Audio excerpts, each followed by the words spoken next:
వాడు అంగవైకల్యంతో ఉన్నవాడే కానీ అందనాలిక్కేవాడయ్యాడు. వాడి జీవితంలోంచి ఒక 7 అనుభవాలు చెప్పాను. ఈ రోజున ఆధ్యాత్మికంగా అంగవైకల్యంగా ఉన్న వ్యక్తిని గురించి చెప్పి వెళదామనుకుంటున్నాను. నిన్న వాడి అంగవైకల్యం శారీరక అంగవైకల్యమే, కానీ ఆత్మీయంగా వాడు చాలా ఆరోగ్యంగా ఉన్నట్టు అనిపించింది. అది 7 తలంపులు మనం చూసినప్పుడు. ఈ రోజున నేను ఆధ్యాత్మికంగా అంగవైకల్యంగా ఉన్న మనిషిని గురించి ఒక 3 ముచ్చట్లు చెప్పి నేను ముగించే ప్రయత్నం చేస్తాను. సరే, చదువుకున్న ఈ వచన భాగం నుండి ఒక్క వచనం చదువుతాను. అది కూడా 4 పదాల వచనమే. ఒక్క వచనమే కానీ అది 4 పదాల వచనం. లూకా సువార్త 17వ అధ్యాయం 32వ వచనం. లోతు భార్యను జ్ఞాపకము చేసుకొనుడి. అయిపోయింది వచనం. లోతు భార్యను జ్ఞాపకము చేసుకొనుడి.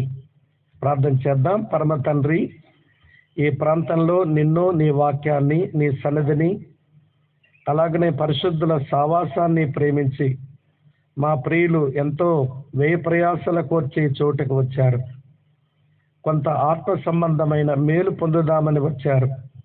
నీ దాసునుగా నేను కూడా వారి ముందు నిలబడి నీ వాక్యంతో వారికి పరిచర్య చేయనై ఉండగా, ప్రభువా, నీ బిడ్డల మేలు కొరకు, నీ మహిమ కొరకు నన్ను బలపరిచి వారి నిమిత్తమై వాడుకొనమని ఉదయకాలం నుంచి మాట్లాడుతూ శరీరం ఎంతో నలత పడింది.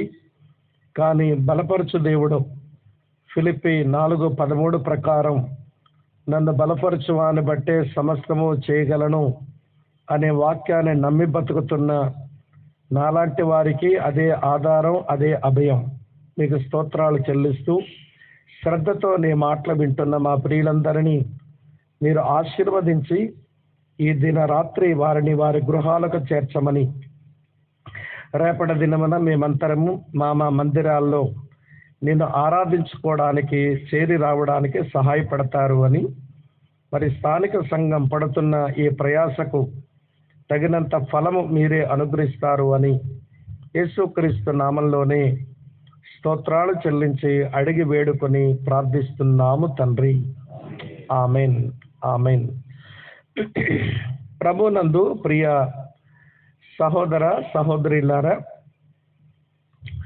ప్రభు అయిన యేసుక్రీస్తు వారు ఈ భూమి మీద ఆయన చివరగా ఉన్న దినాలలో తన రాకడను గూర్చి తన శిష్యులకు చాలా స్పష్టంగా ఆయన చెబుతూ వస్తూ ఉన్నాడు. ఎందుకని అంటే, తన రాకడ విషయమై వారు స్పృహ కలిగి ఆయన రాకడలో ఎత్తబడేందుకు వారు సిద్ధపడతారు అని.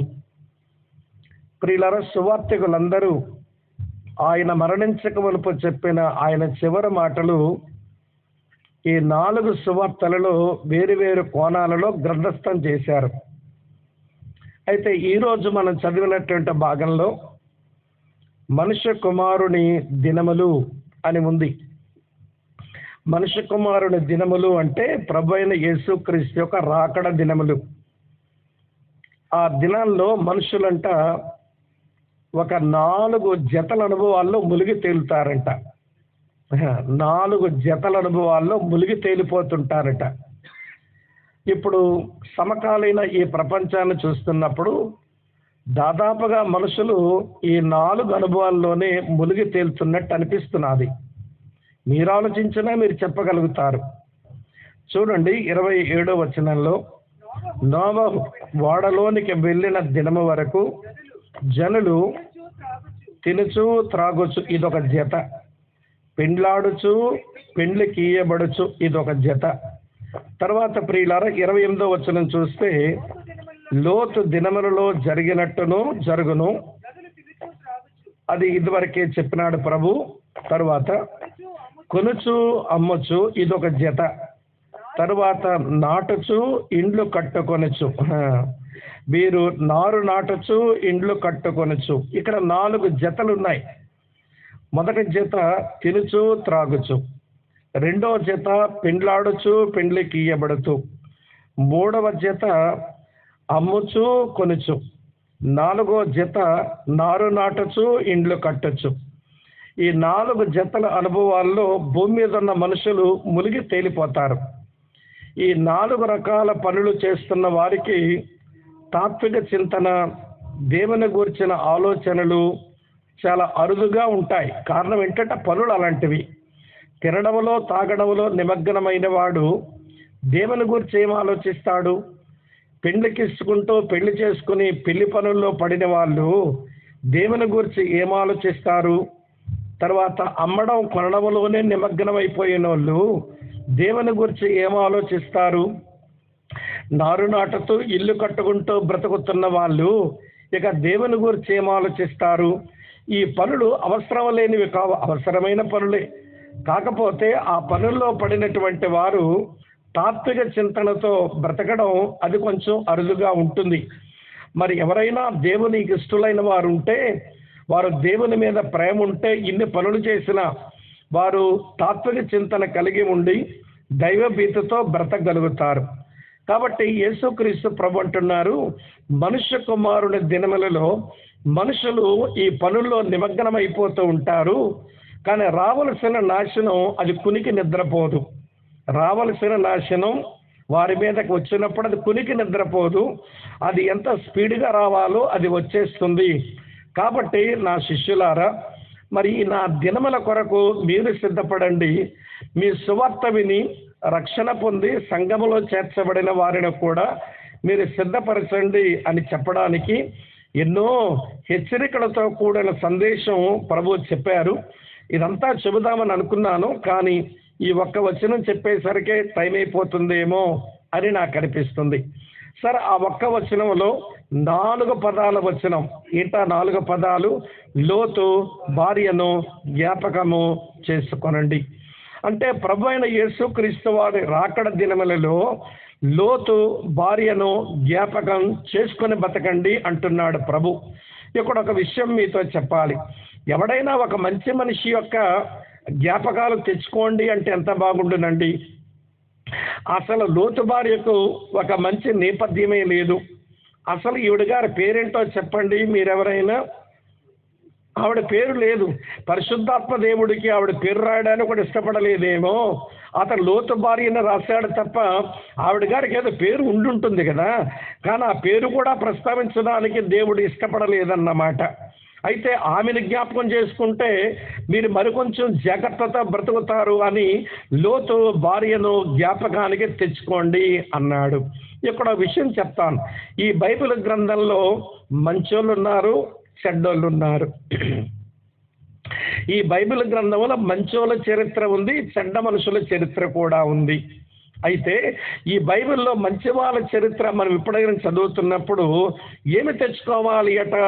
పౌలు భక్తుడు రాస్తాడు, రోమాపత్రిక 15వ అధ్యాయం 4వ వచనంలో, మీరు చదివినటువంటి లేఖనాల్లో ఎవరైనా మంచి వ్యక్తులు కానీ ఉంటే, లేక మంచి సంఘటనలు ఉంటే, మంచి విషయాలు ఉంటే వాటి వలన ఈ ప్రయోజనం పొందండి అని రాశాడు.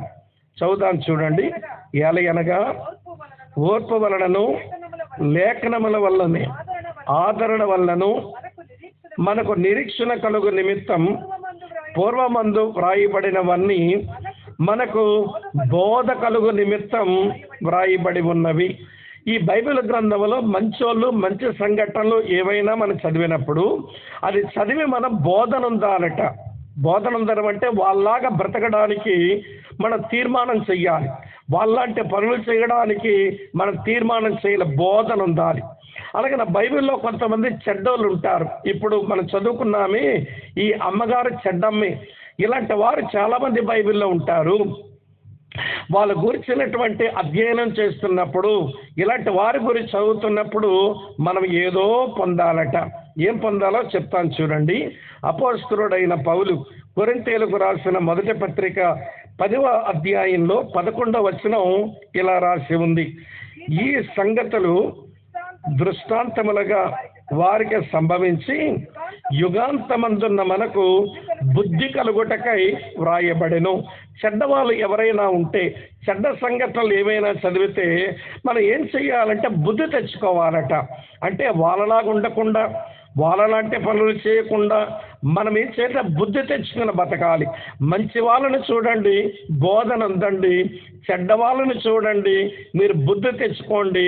వెరసి మీరు ఒక యోగ్యమైన సత్క్రైస్తవ జీవితాన్ని మీరు జీవించండి అని పరిశుద్ధాత్ముడు కోరుతున్నాడు అనే విషయం ముందు మీ మనసులో పడనిస్తే, ఇప్పుడు మనం చదువుకున్న అమ్మ చెడ్డమ్మే, కానీ ఆమె గూర్చిన ధ్యానాలు మనం చేస్తూ ఉన్నప్పుడు మనము బుద్ధి తెచ్చుకొని బాగుపడవచ్చు గనక యేసు ప్రభువారు మనుష్య కుమారుని దినములు నోవా దినాల్లా ఉంటాయి, మనుష్య కుమారుని దినములు లోతు దినాల్లా ఉంటాయి. అయితే మనుషులేమో తినడములో, త్రాగడంలో, పెళ్లికి ఇవ్వడంలో, పెళ్లి చేసుకోవడంలో, అలాగనే వారు నారు నాటడంలో, ఇల్లు కట్టుకోవడంలో, అలాగనే అమ్మడంలో, కొనడంలో, అసలు లోక వ్యవహారాల్లో నిమగ్నమైపోతారు. అలాంటి సమయంలో మీరు ఒక వ్యక్తిని జ్ఞాపకం చేసుకుని బ్రతకండి అంచె దినాల్లో అన్నాడు. ఎవరు ఆ వ్యక్తి అంటే లోతు భార్యను జ్ఞాపకం చేసుకోండి. సరే, ఆ 4 పదాల ఆ చిన్న వచనం నుంచి నేను ఒక 3 సంగతులు మీతో చెప్పి నేను రాత్రి నా సందేశాన్ని ముగిస్తాను. లోతు భార్యని గురించి మొదటి సంగతి ఏంటనంటే ఆధిక్యతలు పొందిన ఆత్మీయత నేర్చుకోలేదు. ఏంటండి? ఆధిక్యతలు పొందిన ఆత్మీయత నేర్చుకోలేదు. లోతు భార్య ఎవరంటే ప్రివిలేజ్డ్ లేడీ, ఒక ఆధిక్యతలు పొందిన అమ్మ, భాగ్యాలు పొందిన అమ్మ. ఎందుకని చెప్పచ్చు ఆ మాట అంటే ఆమెకున్న ప్రివిలేజెస్ 2 ప్రివిలేజెస్ ఉన్నాయి. ఆమెకు 2 ఆధిక్యతలు ఉన్నాయి. అందులో మొదటి ఆధిక్యత ఏంటనంటే బంధుత్వం, రెండవ ఆధిక్యత ఏంటనంటే బయలుపరుపు. మొదటి ఆధిక్యత ఏంటి అంటే రిలేషన్షిప్, రెండవ ఆధిక్యత ఏంటనంటే రెవల్యూషన్. మంచి బంధుత్వంలో అమ్మ, మంచి బయలుపరుపు పొందుకున్న అమ్మ. బంధుత్వం ఎంత యోగ్యమైందైనా, బయలుపరుపు ఎంత స్పష్టంగా వచ్చినా ఆత్మీయత నేర్చుకోలేదు. కొంతమంది అలానే మిగిలిపోతారు. వారికి దేవుడు ఎన్ని ఆధిక్యతలు ఇచ్చినా వాళ్ళు ఆత్మీయతను నేర్చుకోరు. ప్రియులారా, వింటారా? మీరు లోతు భార్య లాంటి వాళ్ళు. అయితే మనుష్య కుమారుని దినముల యందు లోతు భార్య లాంటి నైజం వచ్చేస్తుంది మీలో. కాబట్టి మీరు ఏమైతే ఆధిక్యతలు పొందారో, పొందిన ఆధిక్యతలను బట్టి ఆత్మీయత నేర్చుకోవాలి మీరు. నా ప్రియ సహోదరి సహోదరులారా, ఏమిటి ఆమె పొందిన బంధుత్వం అంటే అది వివరిస్తాను. ఏమిటి ఆమె పొందుకున్న బయలుపరుపు అది కూడా మీతో చెప్తాను. ముందు బంధుత్వం ఏంటనంటే ఈవిడ గారు ఎవరో తెలుసా? అబ్రాము యొక్క సహోదరుని కుమారుని భార్య. అంటే అబ్రాము గారు ఏమవుతారు? మామయ్య వరస అవుతారన్నమాట. అమ్మ వింటున్నారా? అబ్రాము యొక్క సహోదరుని కుమారుని భార్య. అరే అంకుల్ మంచి ఆత్మీయుడు కదా, ఆయన గురించి బైబిల్ ఏమంటుందో అటువంటి ఆయన ఇంటిలో నీవు ఉంటివి, అటువంటి ఆయన సావాసములో పెరిగితివి, అటువంటి ఆయన వినడి పోషణలో కొంతకాలం సాగితివి. మరి అలాంటి వ్యక్తిని చూస్తున్నప్పుడు, అలాంటి అనుభవాలను గమనిస్తున్నప్పుడు మరి ఆత్మీయత నేర్చుకోవాలిగా. కానీ నేర్చుకోలేదు మహాతల్లి. ఇంతకీ అబ్రాముకు కోడల వరుస వచ్చే ఈ పిల్ల అబ్రాము దగ్గర నుంచి ఏమి నేర్చుకుంది? అసలు ఇంతకీ అబ్రామును గురించి కొన్ని ముచ్చట్లు చెప్తాను, వినండి ప్రియులారా. మొదట ముచ్చట బాగా వినండి. బైబిల్ ఎలా రాసి ఉంది? యాకోబు రాసిన పత్రిక 2వ అధ్యాయం, యాకోబు రాసిన పత్రిక 2వ అధ్యాయం 23వ వచనం ఇలా ఉంది. అబ్రాము దేవుని నమ్మెను, అది అతను నీతిగా ఎంచబడెను అను లేఖనము నెరవేర్చబడెను, మరియు దేవుని స్నేహితుడు అని అతనికి పేరు కలిగాను. ఎవరింట్లో కాపురం ఉన్నావు తల్లి? ఎవరింట్లో నువ్వు పోషించబడుతున్నావమ్మా? ఎవరి సంరక్షణలో నీ జీవితం సాగుతుందనంటే దేవుని స్నేహితుని ఇంటిలోనట. అమ్మ ఆలకిస్తున్నారా? దేవుని స్నేహితులు ఇంటిలో ఉంది, కానీ దేవునితో స్నేహం చేయడం ఎట్లనో నేర్చుకోలేదు. కొంతమంది ఇలాగే ఉంటారండి. ఎంత దురదృష్టకరమో! ఇలాంటి మనుషుల గురించి చూసి జాలిపడాలి మనం. ఇలాంటి మనుషుల గురించి మన కనికరపడి కన్నీరు పెట్టుకోవాలి వాళ్ళ గురించి మనం. ఎందుకంటే వాళ్ళకి మంచి ఆధిక్యత దేవుడు ఇచ్చినా కానీ వారు ఆత్మీయతను నేర్చుకోరు. దేవుని స్నేహితునింటిలో ఉంటివి, మరి దేవునితో స్నేహం నేర్చుకున్నావా? లేదే. రెండో సంగతి చెప్తాను రండి.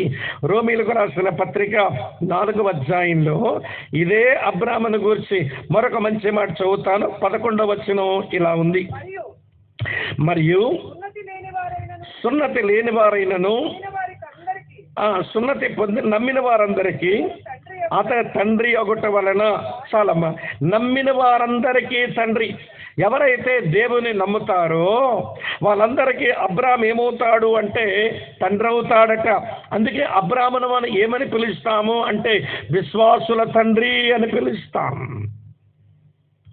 చాలా మందికి ఆయన తండ్రి. మరి అలాంటి ఆయన ఇంట్లో నువ్వు పెరిగావు, మరి విశ్వాసులు తండ్రింటిలో నువ్వు పెరిగిన, సంసారం చేసిన, బ్రతికినటువంటి తల్లివి, ఆ విశ్వాసుల తండ్రికి నువ్వేనా కూతురుగా మార్చావా? లేకపోతే మరొక విశ్వాసం గల వ్యక్తికి కొన్ని అక్కలాగైనా మారావా? విశ్వాసం నేర్చుకోలేదండి. దేవుని స్నేహితుడింట్లో ఉంది కానీ దేవునితో స్నేహం నేర్చుకోలేదు. విశ్వాసుల తండ్రింట్లో ఉంది, ఏ విశ్వాసకి అక్క అవ్వలేదు, చెల్లి అవ్వలేదు. ఎంత దురదృష్టకరమైన బ్రతుకో. అర్థమవుతుంది అనుకుంటున్నాను. ఇంకా చెప్తాను వినండి ఈయన గారి గురించి. ఈయన దేవుని స్నేహితుడు, విశ్వాసులందరికీ తండ్రి. చెప్తానికి మంచి మాట. ఆదికాండం 18వ అధ్యాయం 19వ వచనంలో ఉంటుంది. నేను ప్రతి రిఫరెన్స్ 2 సార్లు చెప్తున్నాను. మీరు రాసుకున్న తర్వాత ఎప్పుడైనా ధ్యానం చేయొచ్చు, ఇంకొకరు ఎవరికైనా చెప్పొచ్చు. ఆదికాండం 18వ అధ్యాయం 19వ వచనం, ఇట్లనగా యెహోవా అబ్రాహామును గురించి చెప్పినది అతని కలుగునట్లు తన తరువాత తన పిల్లలను తన ఇంటి వారును నీతి న్యాయములు జరిగించుచు యెహోవా మార్గమును గైకొనుటకు అతడు వారికి ఆజ్ఞాపించినట్లు నేను అతను ఎరిగి ఉన్నాను అని మోషే రాశాడు. ఈ వచనంలో అబ్రాహాం ఎవరంటే ఆయన ఒక మాదిరి గల యజమానుడు, అతను ఒక మాదిరి గల తండ్రి. ఎందుకంటే దేవుడు తనకు ఏమైతే విషయాలు చెబుతాడో, దేవుడు తనకు ఏ విషయాలైతే ఆజ్ఞాపిస్తాడో అవన్నీ గైకొని తన ఇంటి వారందరికీ నేర్పించేస్తాడట, తనతో ఉన్నవారందరికీ నేర్పించేస్తాడట. అందుకని ఒక మోడల్ ప్రియులారా మాస్టర్, ఒక మోడల్ ఫాదర్ ఆయన, ఒక మాదిరి గల యజమానుడు, ఒక మాదిరి కలిగినటువంటి తండ్రి. మరి అలాంటి ఆయన ఇంట్లో ఉన్నావే, ఏ మాదిరి చూసి ఏమి నేర్చుకున్నావే తల్లి? మాదిరిచ్చిన పెద్ద మనిషి ఇంట్లో ఉన్నాడే, మరి ఏమి నేర్చుకున్నావో మాదిరి అంటే ఏమి నేర్చుకోలేని మహా తల్లి. కొంతమంది ఇలానే ఉంటారు. వారి ముందు మాదిరి గల దేవుని పిల్లలు, వారి ప్రార్థన, వారి వాక్య ధ్యానం, వారి సమర్పణ, వారి సాక్ష్యం, వారి సేవా తీవ్రత, వారి ఆసక్తి ఇవన్నీ కనపరిచే వాళ్ళు ఎదురుగా కనబడిన అదేంటో దరిద్రమో కానీ ఒక్క విషయం కూడా నేర్చుకోరు, అది బతుకులో అలవర్చుకోరు. ఎట్లుంటారు అంటే ఏమనుకోరు కదా, శ్రీకాకుళం జిల్లా మాట, వీళ్ళ బతుకెలాంటి బతుకంటే దొన్నపోతు మీద దుక్కిమాన కురిసిన బతికేలది. ఏమి వైబ్రేషన్స్ ఉండవు. ఒక ఆవు మీద చిన్న చినుకులు పడితే చాలు అది ఎగిరిపోతుంది, కదిలిపోతుంది. ఎందుకంటే దానికి వైబ్రేషన్స్ ఉంటాయి. కానీ ప్రియుల దున్నపోతు మీద దుక్కిమాన కురిసినా కానీ సమ్మగుంటుంది, దానికి అసలు కదలనే కదలదు. అలాగే కొంతమందికి దేవుని ప్రత్యక్షతలు, అమ్మా వింటున్నారా, దేవుని గురించిన సంగతులు నేర్పించగలిగిన ఒక మాదిరి మనిషి ఎదురుగా ఉంటున్నా కానీ ఏమి నేర్చుకోరు. ఎంత దురదృష్టం అండి. దేవుని స్నేహితుని ఇంట్లో ఉంది, దేవునితో స్నేహం మొదలెట్టలేదు. విశ్వాసులకు తండ్రింట్లో ఉంది, ఒక విశ్వాసికి అక్క కాలేదు, చెల్లి కాలేదు. ఒక మాదిరి కలిగిన యజమానుడు మాదిరి గల తండ్రింట్లో ఉంది, ఏ మాదిరి నేర్చుకోలేకపోయింది. ఎంత విచారకరమైన విషయం. ఇంకో సంగతి చూపిస్తాను మీకు. ఇదే అబ్రాహామును గురించి. ఇది బంధుత్వం. నేను ఇక బంధుత్వమే మాట్లాడుతున్నా, ఇక బయలుపరుపు దగ్గరికి వెళ్ళాల. సరే, ఈ బంధుత్వంలో ఒక బంధుత్వమే చెప్పాను, అబ్రాహాముతో బంధుత్వం. సరే ప్రియులారా, అబ్రాహాము గురించి 4వ మాట ఏంటనంటే ఆదికాండం 24 మొదటి వచనంలో ఉంటుంది. చాలా మంచి వచనం ఇది. ఆదికాండం 24 మొదటి వచనం, అబ్రహాము బహుకాలము గడిచిన వృద్ధుడై ఉండెను, చూడండి, అన్ని విషయములలోనూ యెహోవా అబ్రామును ఆశీర్వదించెను. ఒక మాటలో చెప్పాలనంటే అబ్రాము దేవుని చేత అన్ని విషయాల్లో ఆశీర్వదించబడిన వాడైపోయాడు. ఏమమ్మా, ఆశీర్వదించబడిన వాని ఎంట ఉంటేవి ఏ ఆశీర్వాదానికి నువ్వు పాత్రురాలవయ్యావు? ప్రియులారా, వింటున్నారా ఈ విషయాలన్నీ? ఆశీర్వదించబడిన ఒక వ్యక్తి ఇంట్లో ఉన్నావు. ఏం ఆశీర్వాదం పొందావా తల్లి నీమంటే? ఏం లేదు ఈ మహాతల్లి దగ్గర. కనుక ఇలాంటి గొప్ప వ్యక్తితో బంధుత్వం దేవుడిస్తే అతని బంధుత్వంలో అతని ఇంటిలో ఉండి ఇది నేర్చుకోవచ్చును. దేవునితో స్నేహం నేర్చుకోవచ్చు. విశ్వాసులకు ఒక అక్క, ఒక అమ్మ, లేక ఒక చెల్లిలాగా మారచ్చును. ఒక మాదిరి కలిగిన ఒక సహోదరిగా మారచ్చును. చివరికి అన్ని విషయాలలో తను ఆశీర్వదించబడేదానికి అద్భుతమైన పాఠాలు నేర్చుకోవచ్చును. కానీ దురదృష్టకరమైన విషయం ఏంటంటే దేవుడు తనకిచ్చిన ఆధిక్యతను ప్రియులారా ఏం ఉపయోగించుకోవాలా? సరే, మొదటి బంధుత్వం అబ్రాముతో బంధుత్వం. రెండో బంధుత్వం చెప్తాను రండి. పేతురు రాసిన రెండో పత్రిక, అపోస్తలుడైన పేతురు తను రాసిన రెండో పత్రిక 2వ అధ్యాయం చదువుతున్నాను చూడండి. 7వ వచనం ఇలా రాసి ఉంది: దుర్మార్గుల కామ వికారయుక్తమైన నడవడి చేత బహు బాధపడిన నీతిమంతుడగు లోతును తప్పించెను. ఆ నీతిమంతుడు వారి మధ్యన కాపురం ఉండి తాను చూచిన వాటిని బట్టి వినిన వాటిని బట్టి వారి అక్రమ క్రియల విషయములో దినదినము నీతిగల తన మనసును నొప్పించుకొనుచూ వచ్చాను. ఈ వచనం ఏమి నేర్పిస్తుందో చెప్పనా? మరొక ఆయనతో ఈ అమ్మక బంధుత్వం ఉంది. ఇది ఏమి బంధుత్వం అంటే భర్తతో బంధుత్వం. లోతున భర్తగా కలిగి ఉన్న అమ్మ. లోతేమీ సామాన్యమైనోడు కాదండి. పేతురు భక్తుడు ఈ 7-8 వచనాలలో ఈ లోతును గురించి 2 సార్లు నీతిమంతుడు, ఆ నీతిమంతుడు అని రాశాడు. అంటే ఇప్పుడు లోతు ఎట్లా నీతిమంతుడైనాడు అంటే అబ్రాము దగ్గరే నేర్చుకుని ఉంటాడు. అబ్రాము ఎలా నీతిమంతుడయ్యాడు? ఆదికాండం 15వ అధ్యాయం 6వ వచనంలో అబ్రాము యెహోవాను నమ్మెను, అది అతను నీతిగా ఎంచబడెను. అలా అబ్రాము నీతిమంతునిగా తీర్చబడిన తర్వాత, ఒరే అబ్బాయి కొడుకా, పాపములో పుట్టేమరా, పాప పనులు చేసిన వారమరా, మన పాపమును బట్టి నరకానికే పోవలసిన వారమరా, నాశనానికే వెళ్ళవలసిన వారమరా, కానీ దేవుడు మన కుటుంబం మీద కృప చూపినాడురా కొడుకా. మన మీద దేవుని కృప ఉందరా, అందుకే నాకు దేవుని ప్రత్యక్షతలు దొరికినాయి. కాబట్టి నేను ఆ కృప చూపిన దేవుణ్ణి నేను విశ్వసించాను గనక దేవుడు కృప చూపగా నేను విశ్వాసం ఉంచగా నేను నీతిమంతుడైపోయా. కాబట్టి అబ్బాయి, నీ ఎడలా దేవుని కృప ఉంది, నమ్ము ఆ విషయాన్ని. నువ్వు దేవుని మీద విశ్వాసం ఉంచు అంటే దేవుని కృపను అనుభవించిన ఈ లోతు, దేవుని విశ్వాసం ఉంచిన ఈ లోతు నీతిమంతునిగా తీర్చబడ్డాడు. నీతిమంతునిగా తీర్చబడ్డాడు కనుకనే ఏమండి, దుర్మార్గుల కామ వికారయుక్తమైన నడవడి తన కనబడుతుంటే బహుబాధపడ్డాడట, తట్టుకోలేకపోతున్నాడు. ఏమిట్రా ఈ దుర్మార్గులైన మనుషులు, ఏంటి వీరి జీవితం, కామ వికారముతో రగిలిపోతున్నారు వీళ్ళు అని బాధపడ్డాడట. తర్వాత మళ్ళీ 8వ వచనంలో వారి అక్రమ క్రియల విషయంలో దినదినము నీతిగల తన మనసును నొప్పించుకుంటూ ఉంటున్నాడట.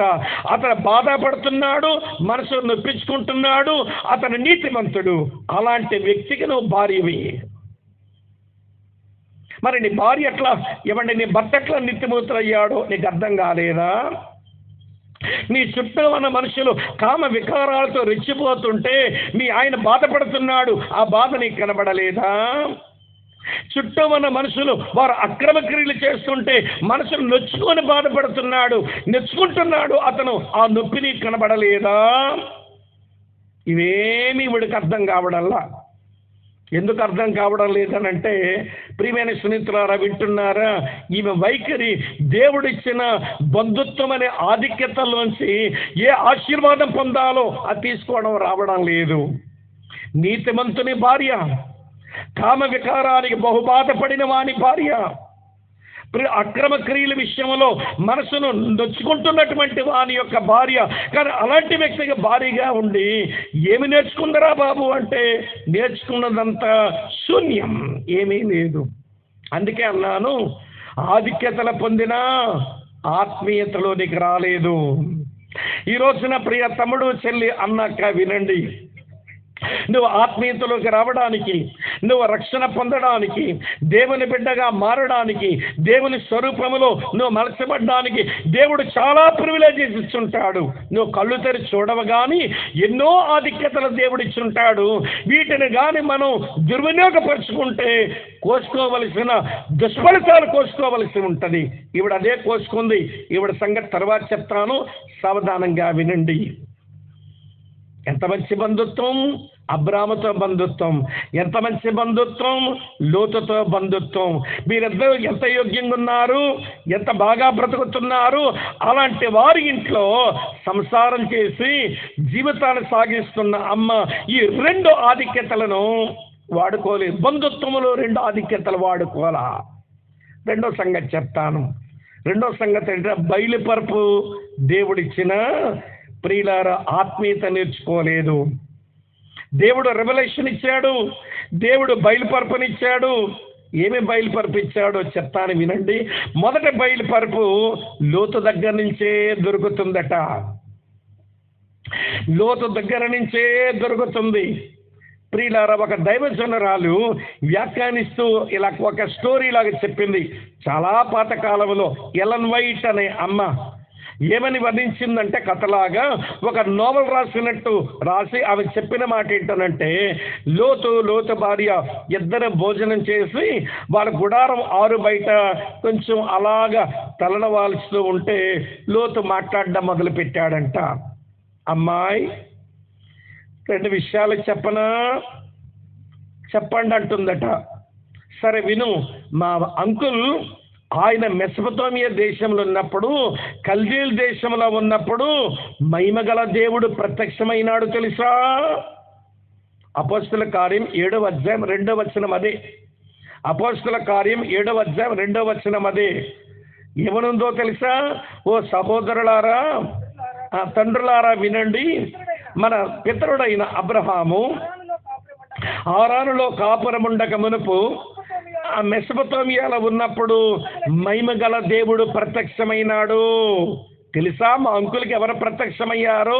నీకు దేవుడు అంటే నచ్చదే పిల్ల, కొంచెం విను, పడుకో మునుపు, ఇదైనా మేలు కలిగిస్తుందేమో. అంకుల్కి ఏమో మహిమగల దేవుడు ప్రత్యక్షమైనాడు. ఆహా, అలాగా, ఇంకేమైనా ఉందా అంటుంది. ఎవరు మాట్లాడరే? లోతు భార్య, పేరు లేదు కదా, కదే చెప్పండి. లోతు భార్య. ఇంకో విషయం చెప్పనా? అంకుల్తో పాటు మేమంతా కనాను దేశానికి వెళ్ళిపోతే ఆ దేవుడు ప్రత్యక్షమైనాడు తెలుసా? ప్రత్యక్షమై మాట్లాడాడు అంకుల్తో. ఆదికాండం 12వ అధ్యాయం 7వ వచనంలో ఉంటుంది.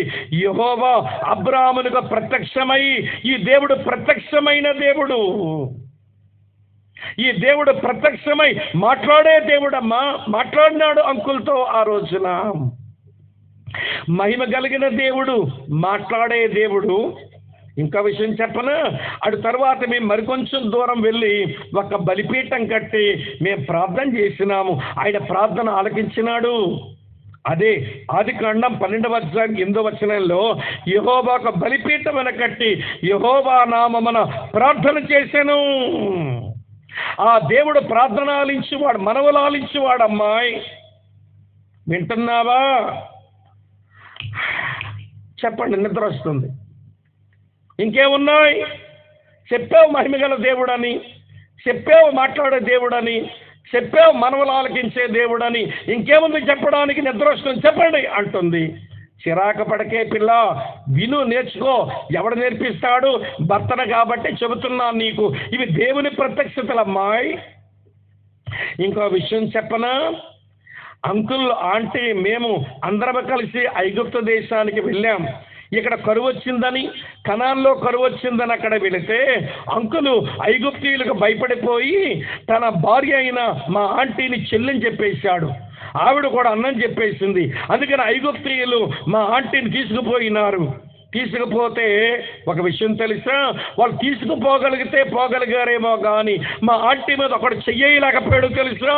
ఈ దేవుడు ఎంత చక్కగా తన పిల్లలు కాపాడుతాడో. వింటున్నావా? వింటున్నావా?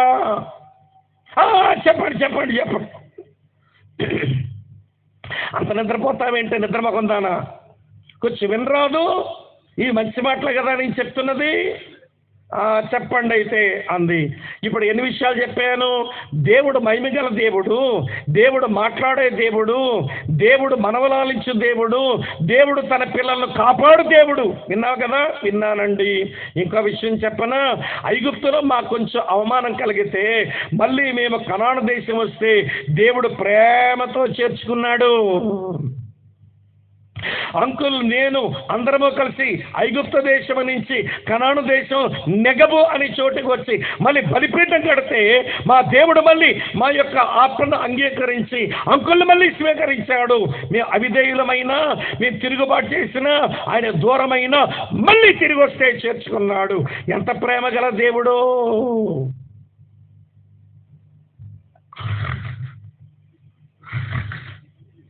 దీనికి ఏం చెప్తాను? నిద్రపోతాను.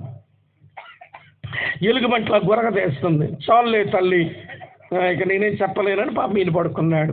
అంటే ఇప్పుడు లోతమ్మకు ఎక్కడి నుంచి దొరికినాయి ప్రత్యక్షతలు? తన సొంత భర్త నుంచి దొరికినాయి ప్రత్యక్షతలు. మహిమగల దేవుడని, మాట్లాడే దేవుడని, మనవలాలించు దేవుడని, తన బిడ్డల కాపాడు దేవుడని, తన బిడ్డల పశ్చాత్తాపడి తిరిగి వెనక వస్తే స్వీకరించే దేవుడని ఇంత ప్రత్యక్షతలు వినబడుతున్నా మనిషి మారుదే అలానే మిగిలిపోయింది.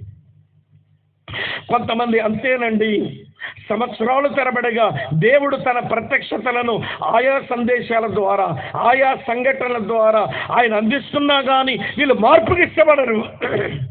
కారణం ఏంటో చెప్పనా ప్రియులారా? ఒక విషయం బాగా వినండి, మీకు చెబుతాను. ఇది మట్టి ముద్ద. వింటున్నారా? ఒకటే మట్టి ముద్ద, దాని పక్కనే ఒక మంచుగడ్డ. ఇది మట్టి ముద్ద, ఇది మంచుగడ్డ. రెండిటి మీద సూర్యుని వేడి పడుతుంది. మంచుగడ్డ అలాగ కరిగిపోయింది, ఈ మట్టి ముద్ద మరికొంచెం గట్టిగా అయిపోయింది. ఈరోజు చాలా మంది హృదయాలు, వింటున్నారా ప్రియులారా, అది మట్టి ముద్దలాగా ఉంచుకుంటే అవి గిగ్గ గట్టిగా అయిపోతుంటాయి. ఫరో హృదయం కఠినమైపోయినట్టుగా ఉంటుంది. కానీ మంచు ముక్కలాగా మన హృదయాలు ఉంటే అది దేవుని ప్రత్యక్షతలకు అది కరిగి నీరైపోతాయి. దేవుని స్తోత్రం చెబుదామా? ప్రభువా, నా హృదయం మట్టి ముద్దలాగా ఉంచొద్దు బాబు, నా హృదయం అది మంచుగడ్డలాగా ఉంచుకున్నాయినా నీ వాక్య వేడి తగలగాని కరిగిపోయే కృప ఇవ్వండి అని అట్లా ఎదురు చూడడం అది మనకెంతైనా ఆశీర్వాదకరం. సరే వినండి, ఏం దొరికింది ప్రత్యక్షతలు? లోతు దగ్గర నుంచి నేను 5 ప్రత్యక్షతలు చెప్పా.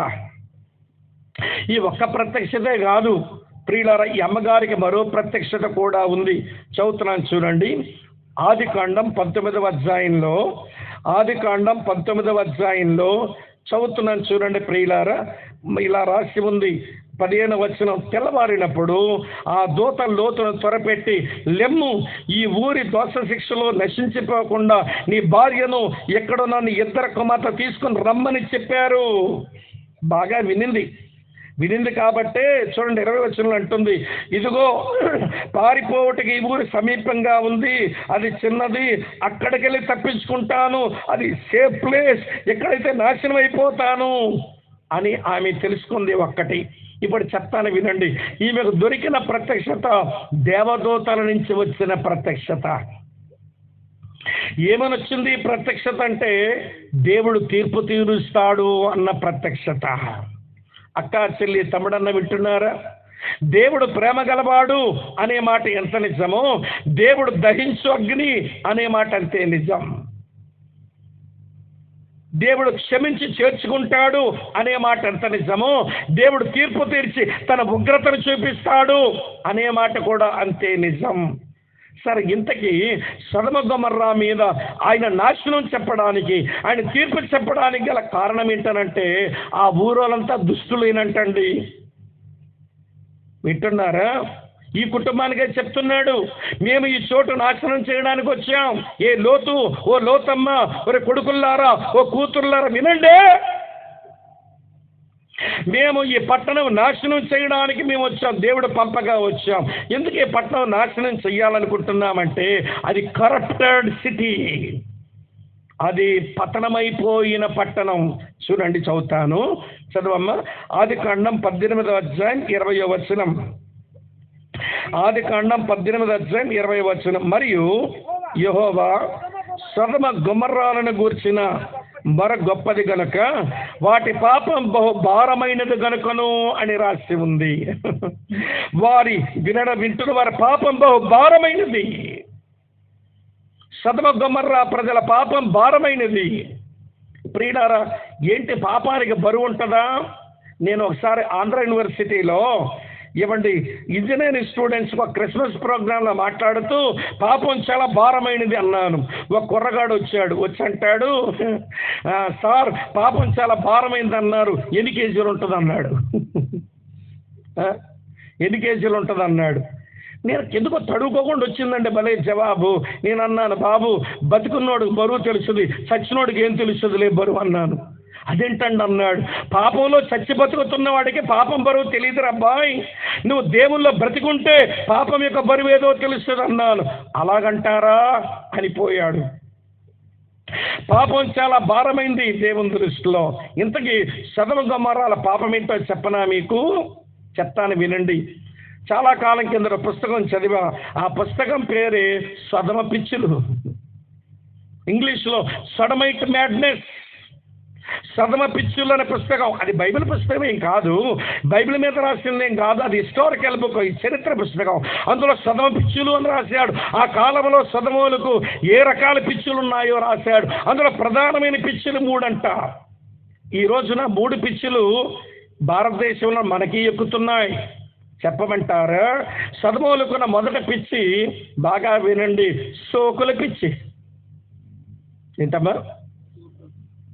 మొదటి పిచ్చి ఏమో సోకుల పిచ్చి. ఇది కూడా బాగా ఎక్కుతుంది ఈ రోజుల్లో. సోకుల కొరకు ఏమి తంటాల పడుతున్నారో చెప్పలేం.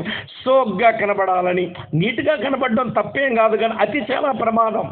మోడస్టీ అంటాడు పౌలు, తగు మాత్రములో మీరు చక్కగా కనబడండి అన్నాడు. కానీ ఈ రోజున మనుషులకు ఏ మెచ్చులు పెరిగిపోతున్నాయో చెప్పలేకపోతున్నామండి. మరి ఎవరిని ఆకర్షించడానికో ఎచ్చులు నాకు అర్థం కావడం లేదు. దేవుని దాసుడు జాక్పోనన్న గారి ప్రార్థన నాకు బాగా నచ్చింది. ఎప్పుడో 1992లో చదివాను ఆయన ప్రార్థన. ఆయన అంటాడు, ప్రభా నేను నా భార్య కంటికి తప్ప ఎవరికి ఆకర్షణీయంగా ఉండకూడదు, సాయించి అని ప్రార్థన చేస్తున్నాడట. అది విన్న భార్య ఈవిడ మొదలెట్టింది ఆ ప్రార్థన, ప్రభువా నేను నా భర్త కంటికి తప్ప ఏ మగాడి కంటికి ఆకర్షణీయంగా ఉండకుండా చేయండి ఆయనని ప్రార్థన చేసుకుందట. వాళ్ళ వస్త్రధారణ అయినా వారి వేష భాషలు అంత తగుమాత్రం ఉంటాయి. మోడస్టీ. ఈ రోజున మనుషులు సోకులు పిచ్చికి ఎచ్చులకు పోతున్నారు. సోంపేట, ఇచ్చాపురం, ఈ కంచెలి, కవిటి, వాటి ఇటువైపు వాళ్ళంతా కొంచెం బాగానే ఉన్నారు. కానీ ఇదే మా వైజాగ్ల మీటింగ్లో చూస్తే ఏమి ఎచ్చులక్కలు కనబడతారో, ఏమి ఎచ్చుల తమ్ముళ్ళు కనబడతారో చెప్పలేదు. ఎచ్చులక్కలంటే తెలుసా? వీళ్ళు ఎచ్చుల్లో పోవడానికి మా విశాఖపట్నంలో వీధికి ఉంటుంది ఒకటి, దాని పేరు బ్యూటీ పార్లర్. అక్కడికి వెళ్ళి ఏమి సింగారించుకుంటారో అక్కలు, అసలు అక్కడికే ఉంటుందేమో బ్యూటీ పార్లర్ అనుకుంటే, ఈ మధ్యనేమో మగోళ్ళకి వచ్చిందంటే బ్యూటీ పార్లర్. మొత్తానికి ఇక్కడ మగోళ్ళు రావచ్చు, ఆడోళ్ళు రావచ్చు అని ఆ పార్లర్కి ఇప్పుడు ఏం పేరు పెట్టారంటే యూనిసెక్స్ పార్లర్ పెట్టేశారు. అంటే ఎవడైనా రావచ్చు, ఆడోళ్ళు రావచ్చు, మగవాళ్ళు రావచ్చు, యూనిసెక్స్ అని పెట్టేస్తున్నారు బోర్డులు. ప్రియులారా వినండి, అందంగా ఉండడం తప్పని చెప్పడం లేదు, కానీ కృత్రిమైన అందం కొరకు కక్కుర్తి పడ్డమే తప్పు. వింటున్నారా మీరంతా? అందంగా ఉండడం తప్పేమీ కాదు, కానీ కృత్రిమైన అందం కొరకు కక్కుర్తి పడుతున్నారే, అదే సోకులు పిచ్చి, అదే తప్పు. చాలా కాలం కిందట మా ఇచ్చాపురంలో ఉన్న మా ప్రియులందరికీ అంకులు బాగా తెలుస్తాడు. ఆయన పేరు ఏసాకోట విశ్వాసం గారు. ఆయన నేను విశ్వాసం అంకుల్ పరిచయం ఉన్న విజయ్ గారు, ఏసాకోటి విశ్వాసం అంకుల్ నేను ప్రియులారా ఆ పాలకొండ దగ్గర యలమంచిలి మండలంలో ఒక ఊర్లో వాక్యం చెప్తున్న మేడపాడు అనే ఊర్లో నాకంటే ముందు వాక్యం చెప్పి నాయన కొంచెం వాక్యం చెప్తాను తర్వాత నువ్వు రెండో ప్రసంగం చెయ్యి అంటే అట్లనే అంకుల్ అని కూర్చున్నాను. ఆయన వాక్యం చెబుతూ ఉదాహరణ చెప్పాడు. వాళ్ళ చర్చిలో ఒక కుటుంబాన్ని దర్శిద్దామని పోయాడంట. వాళ్ళు ఎన్ఏడి కొత్త రోడ్లు ఉంటారట. ఎన్ఏడి కొత్త రోడ్డుకి వచ్చి వాళ్ళ ఇంటికి వచ్చి తలుపు కొట్టాడు. ఒక పిల్ల తలుపు తీసింది. ఈయన గుండె జారిపోయిందంట. అసలు నేను మా సంఘస్థుల ఇంటికి వచ్చానా వేరొకరి ఇంటికి వచ్చాను అనుకున్నాడట. అడిగి వెంటనే ఆ పిల్లని అడుగుతున్నాడు, తలుపు తీసిన పిల్లనమ్మ ఇది డేనియల్ గారి ఇల్లేనా అని అడిగేట. ఆ పిల్ల అంటుంది, అదేంటి తాతయ్య గారు మీరు నన్ను పోల్చుకోలేదా, నేను దానియేలు గారు చిన్న కూతుర్ని, రండి తాతయ్య రండి లోపలికి రండి అని లోపల కూర్చోబెట్టి, అమ్మ నాన్న ఏరమ్మంటే ఇప్పుడే బయటికి వెళ్ళారా తాతయ్య గారు వచ్చేస్తారు కూర్చోండి అని కూర్చోబెట్టి సింకు దగ్గరికి వెళ్ళి నీళ్ళు వేసుకుని ముఖమంతా కడుక్కొని వచ్చి కనబడిందంట. కనబడగానే తాతయ్య మీరు నన్ను పోల్చుకోలేదు కదా అందట. అవునా ముఖానికి అది మెత్తుకుంటా నేనేం పోల్చుకుంటాను తల్లి అన్నాడు ముసలోడు. పాతకాలం మనిషి ఏమో ముఖానికి అది మెత్తుకున్నావు కదమ్మా ఏం పోల్చుకుంటాను తల్లి అన్నాడు. మెత్తుకోలే తాతయ్య గారు పేస్ట్ పెట్టుకున్నాను తాతయ్య అందట. పేస్ట్ పెట్టావమ్మా కోల్గేటా క్లోజప్ అంటున్నాడు. పాతకాల మనుషులుగా తెలియదు.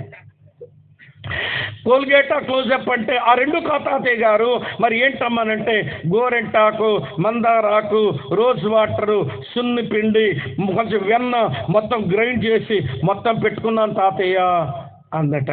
అనగానంటాడు, అమ్మా ఇవన్నీ గ్రైండ్ చేసి దానికి ఒక టైం వెచ్చించి ముఖానికి రాసుకున్నావే దేని కొరకమ్మ ఇదంటే ముఖం కొంచెం తేటుగా ఉంటుంది తాతయ్య గారు అందట. ఈయనకు వచ్చి నవ్వి, అవునమ్మా గోరంటాకు మందారాకు రోజ్ వాటరు సున్ని పిండి వెన్న ఇవన్నీ ముద్ద చేసుకుని ముఖానికి పెట్టుకుంటే ముఖమే తేటుకుంటుంది తల్లి, ఆవకాయ రుద్దుకోతమ్మా ఎర్రగా నిగనిగలాడిపోదు. ఆవకాయ కొంచెం రుద్దుకోరాదు, అందులో పశ్చిమ గోదావరి జిల్లా ఆవకాయ ఏమంటే కారం ఎర్రగా ఉంటుంది అందులో నూనె దగదగలాడిపోతావు తల్లి అన్నట్ట. ఊరుకోండి తాతయ్య అందట ఆ పిల్ల. అప్పుడు చెప్తున్నాడు పెద్ద ఆయన, అందంగా ఉండొచ్చు కానీ కృత్రిమైన అందంగా కక్కుర్తి పడద్దు, అది సోకులు పిచ్చి అవుతుంది. ఇదేదో ఆడాలకి ఏముంటుందంటే ఈ మధ్య మా సహోదరులు కూడా ఎక్కువైపోతుంది. ఈ మధ్య ఈడు సోకేంటో కానీ ఇలాగ ఇడ్డెక్కించి ఇలాగ ఇటువైపు డెక్కించి మధ్యలోనే ఉంచుతున్నాడు కొంచెం జుత్తు. ఏమిట్రా తమ్ముడు అంటే కోడి జుత్తు పూక్రాఫ్ అంటే ఏమిట్రా ఇదంటే ఒకడికి అడిగాను నేను ఆపుకోలేక, ఏమిట్రా తమ్ముడు ఎయిర్ క్రాఫ్ట్ అంటే విరాట్ కోహ్లీ అన్నా అన్నాడు.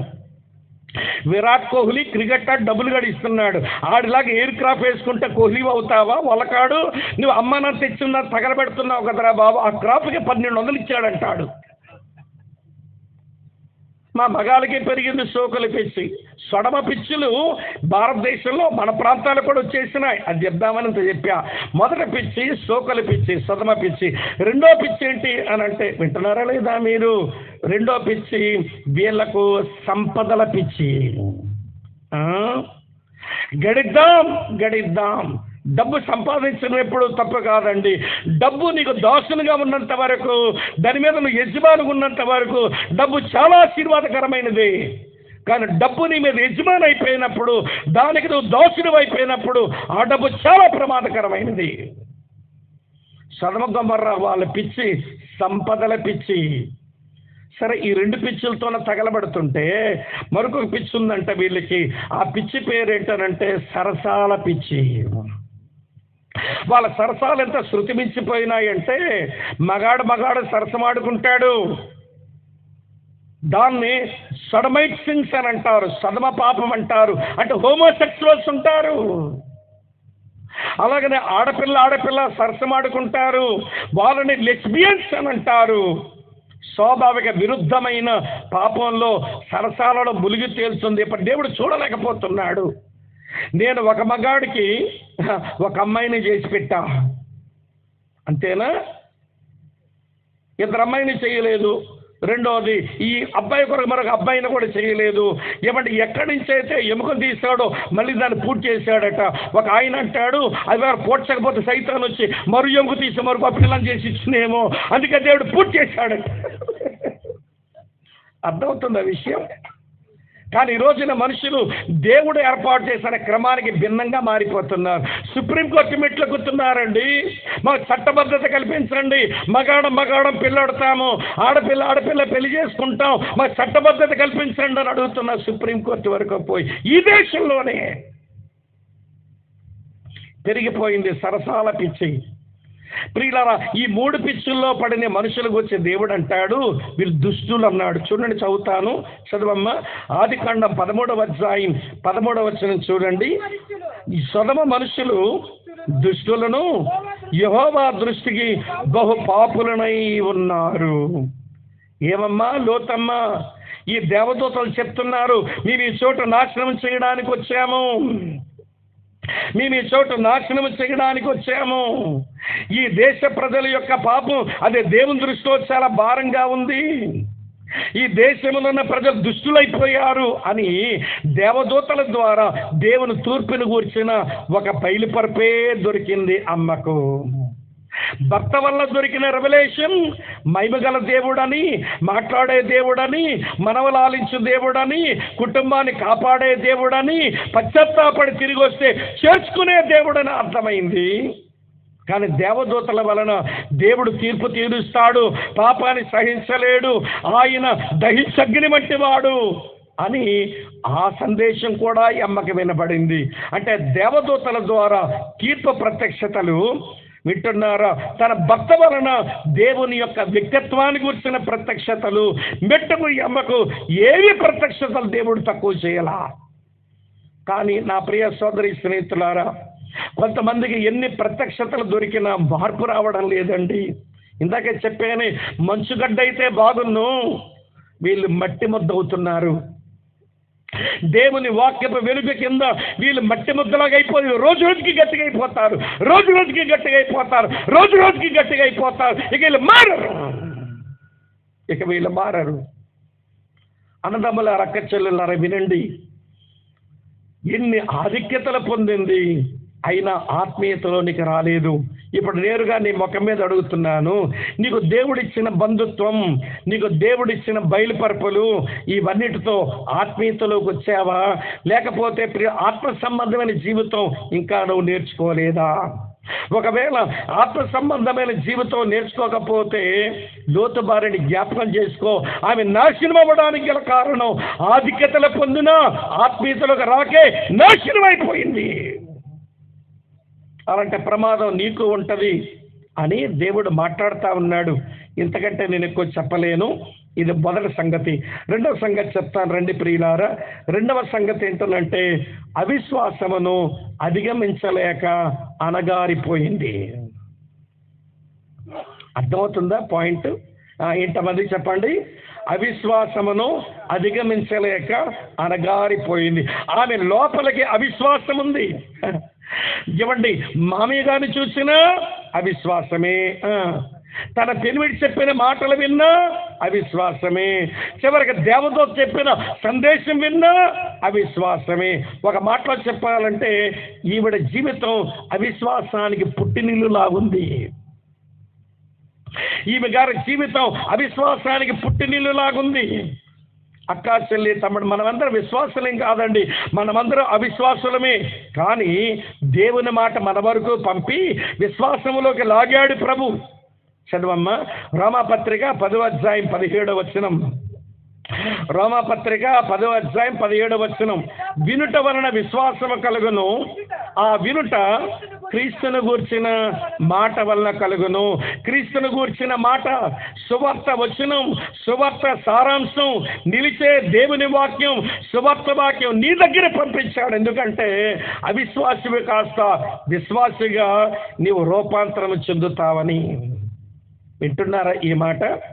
అవిశ్వాసమైన గొంగలి పురుగా ఒక విశ్వాసిగా సీతకోచిలుకలాగా మారతావని, నీ దగ్గరకు నిలిచే వాక్యం, నీకు పునర్జన్మ కలిగించే వాక్యం, శాశ్వతమైనటువంటి వాక్యం, నీకు ప్రియుల దేవుని కుటుంబంలో నీకు పుట్టుకనిచ్చే వాక్యాన్ని నీ వరకు పంపించినాడు ఆయన. కానీ ఈవిడ గారికి విశ్వాసం రాలా, అవిశ్వాసంతోనే ఉండిపోయింది. ఇప్పుడు చెప్తాను వినండి ప్రియమైన శ్రేణులారా. ఈమె అవిశ్వాసానికి కారణం ఏంటనంటే మొదటి మాట సొదొమ గొమొర్రా మీద మోజు. ఏంటమ్మా? సొదొమ గొమొర్రా మీద మోజు. అరే సొదొమ గొమొర్రాలో సోకుల పిచ్చులున్నాయి, సొదొమ గొమొర్రాలేమో సంపదల పిచ్చులున్నాయి, సొదొమ గొమొర్రాలేమో సరసాల పిచ్చులున్నాయి అని భర్తగా చెప్పి, ఏమండి మన ఇంట్లో 3 ఆడపిల్లలు ఉన్నారు. లోతుకు 3 ఆడపిల్లలు తెలుసా మీకు? పెళ్ళైన ఆడపిల్ల ఒక పిల్ల ఉంది. పెళ్లి కాకుండా ప్రధానమై పెళ్లికి సిద్ధం అవుతున్న 2 ఆడపిల్లలు ఉన్నారు. లోతుకు 3 కూతుర్లు, ఒక కూతురికే పెళ్ళయింది. 2 కూతుర్లకి ఇంకా పెళ్లి కావాలా? ఎవడ ప్రధానమై సిద్ధంగా ఉన్న పెళ్లి ఆడనయ్యున్న 2 ఉన్నారు అల్లుళ్ళు. లోతుకు 2 కొడుకులు కూడా ఉన్నారు. లోతుకి 2 కొడుకులు. మొత్తం ఎంతమందో తెలుసా సంతానం? అమ్మా చెప్పండి. 3 కుమార్తెలు, 2 కొడుకులు, 5 సంతానముతో ఉంటే ఈ 5 పిల్లలు యవనస్తులే. ఏమమ్మా నువ్వు తల్లివి కావా?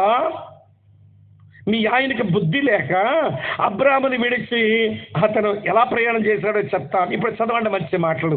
ఇప్పుడు లోతమ్మ ఎందుకు ఈమెను గురించి ఇంత కఠినంగా మాట్లాడుకోవాల్సి వస్తుందో మీకు అర్థమైపోతుంది. ఆదికాండం 13వ అధ్యాయం 12వ వచనం చదవండి అమ్మా. అబ్రాము కనానులో నివసించి అక్కడ ఉండిపోయినాడు ఆయన.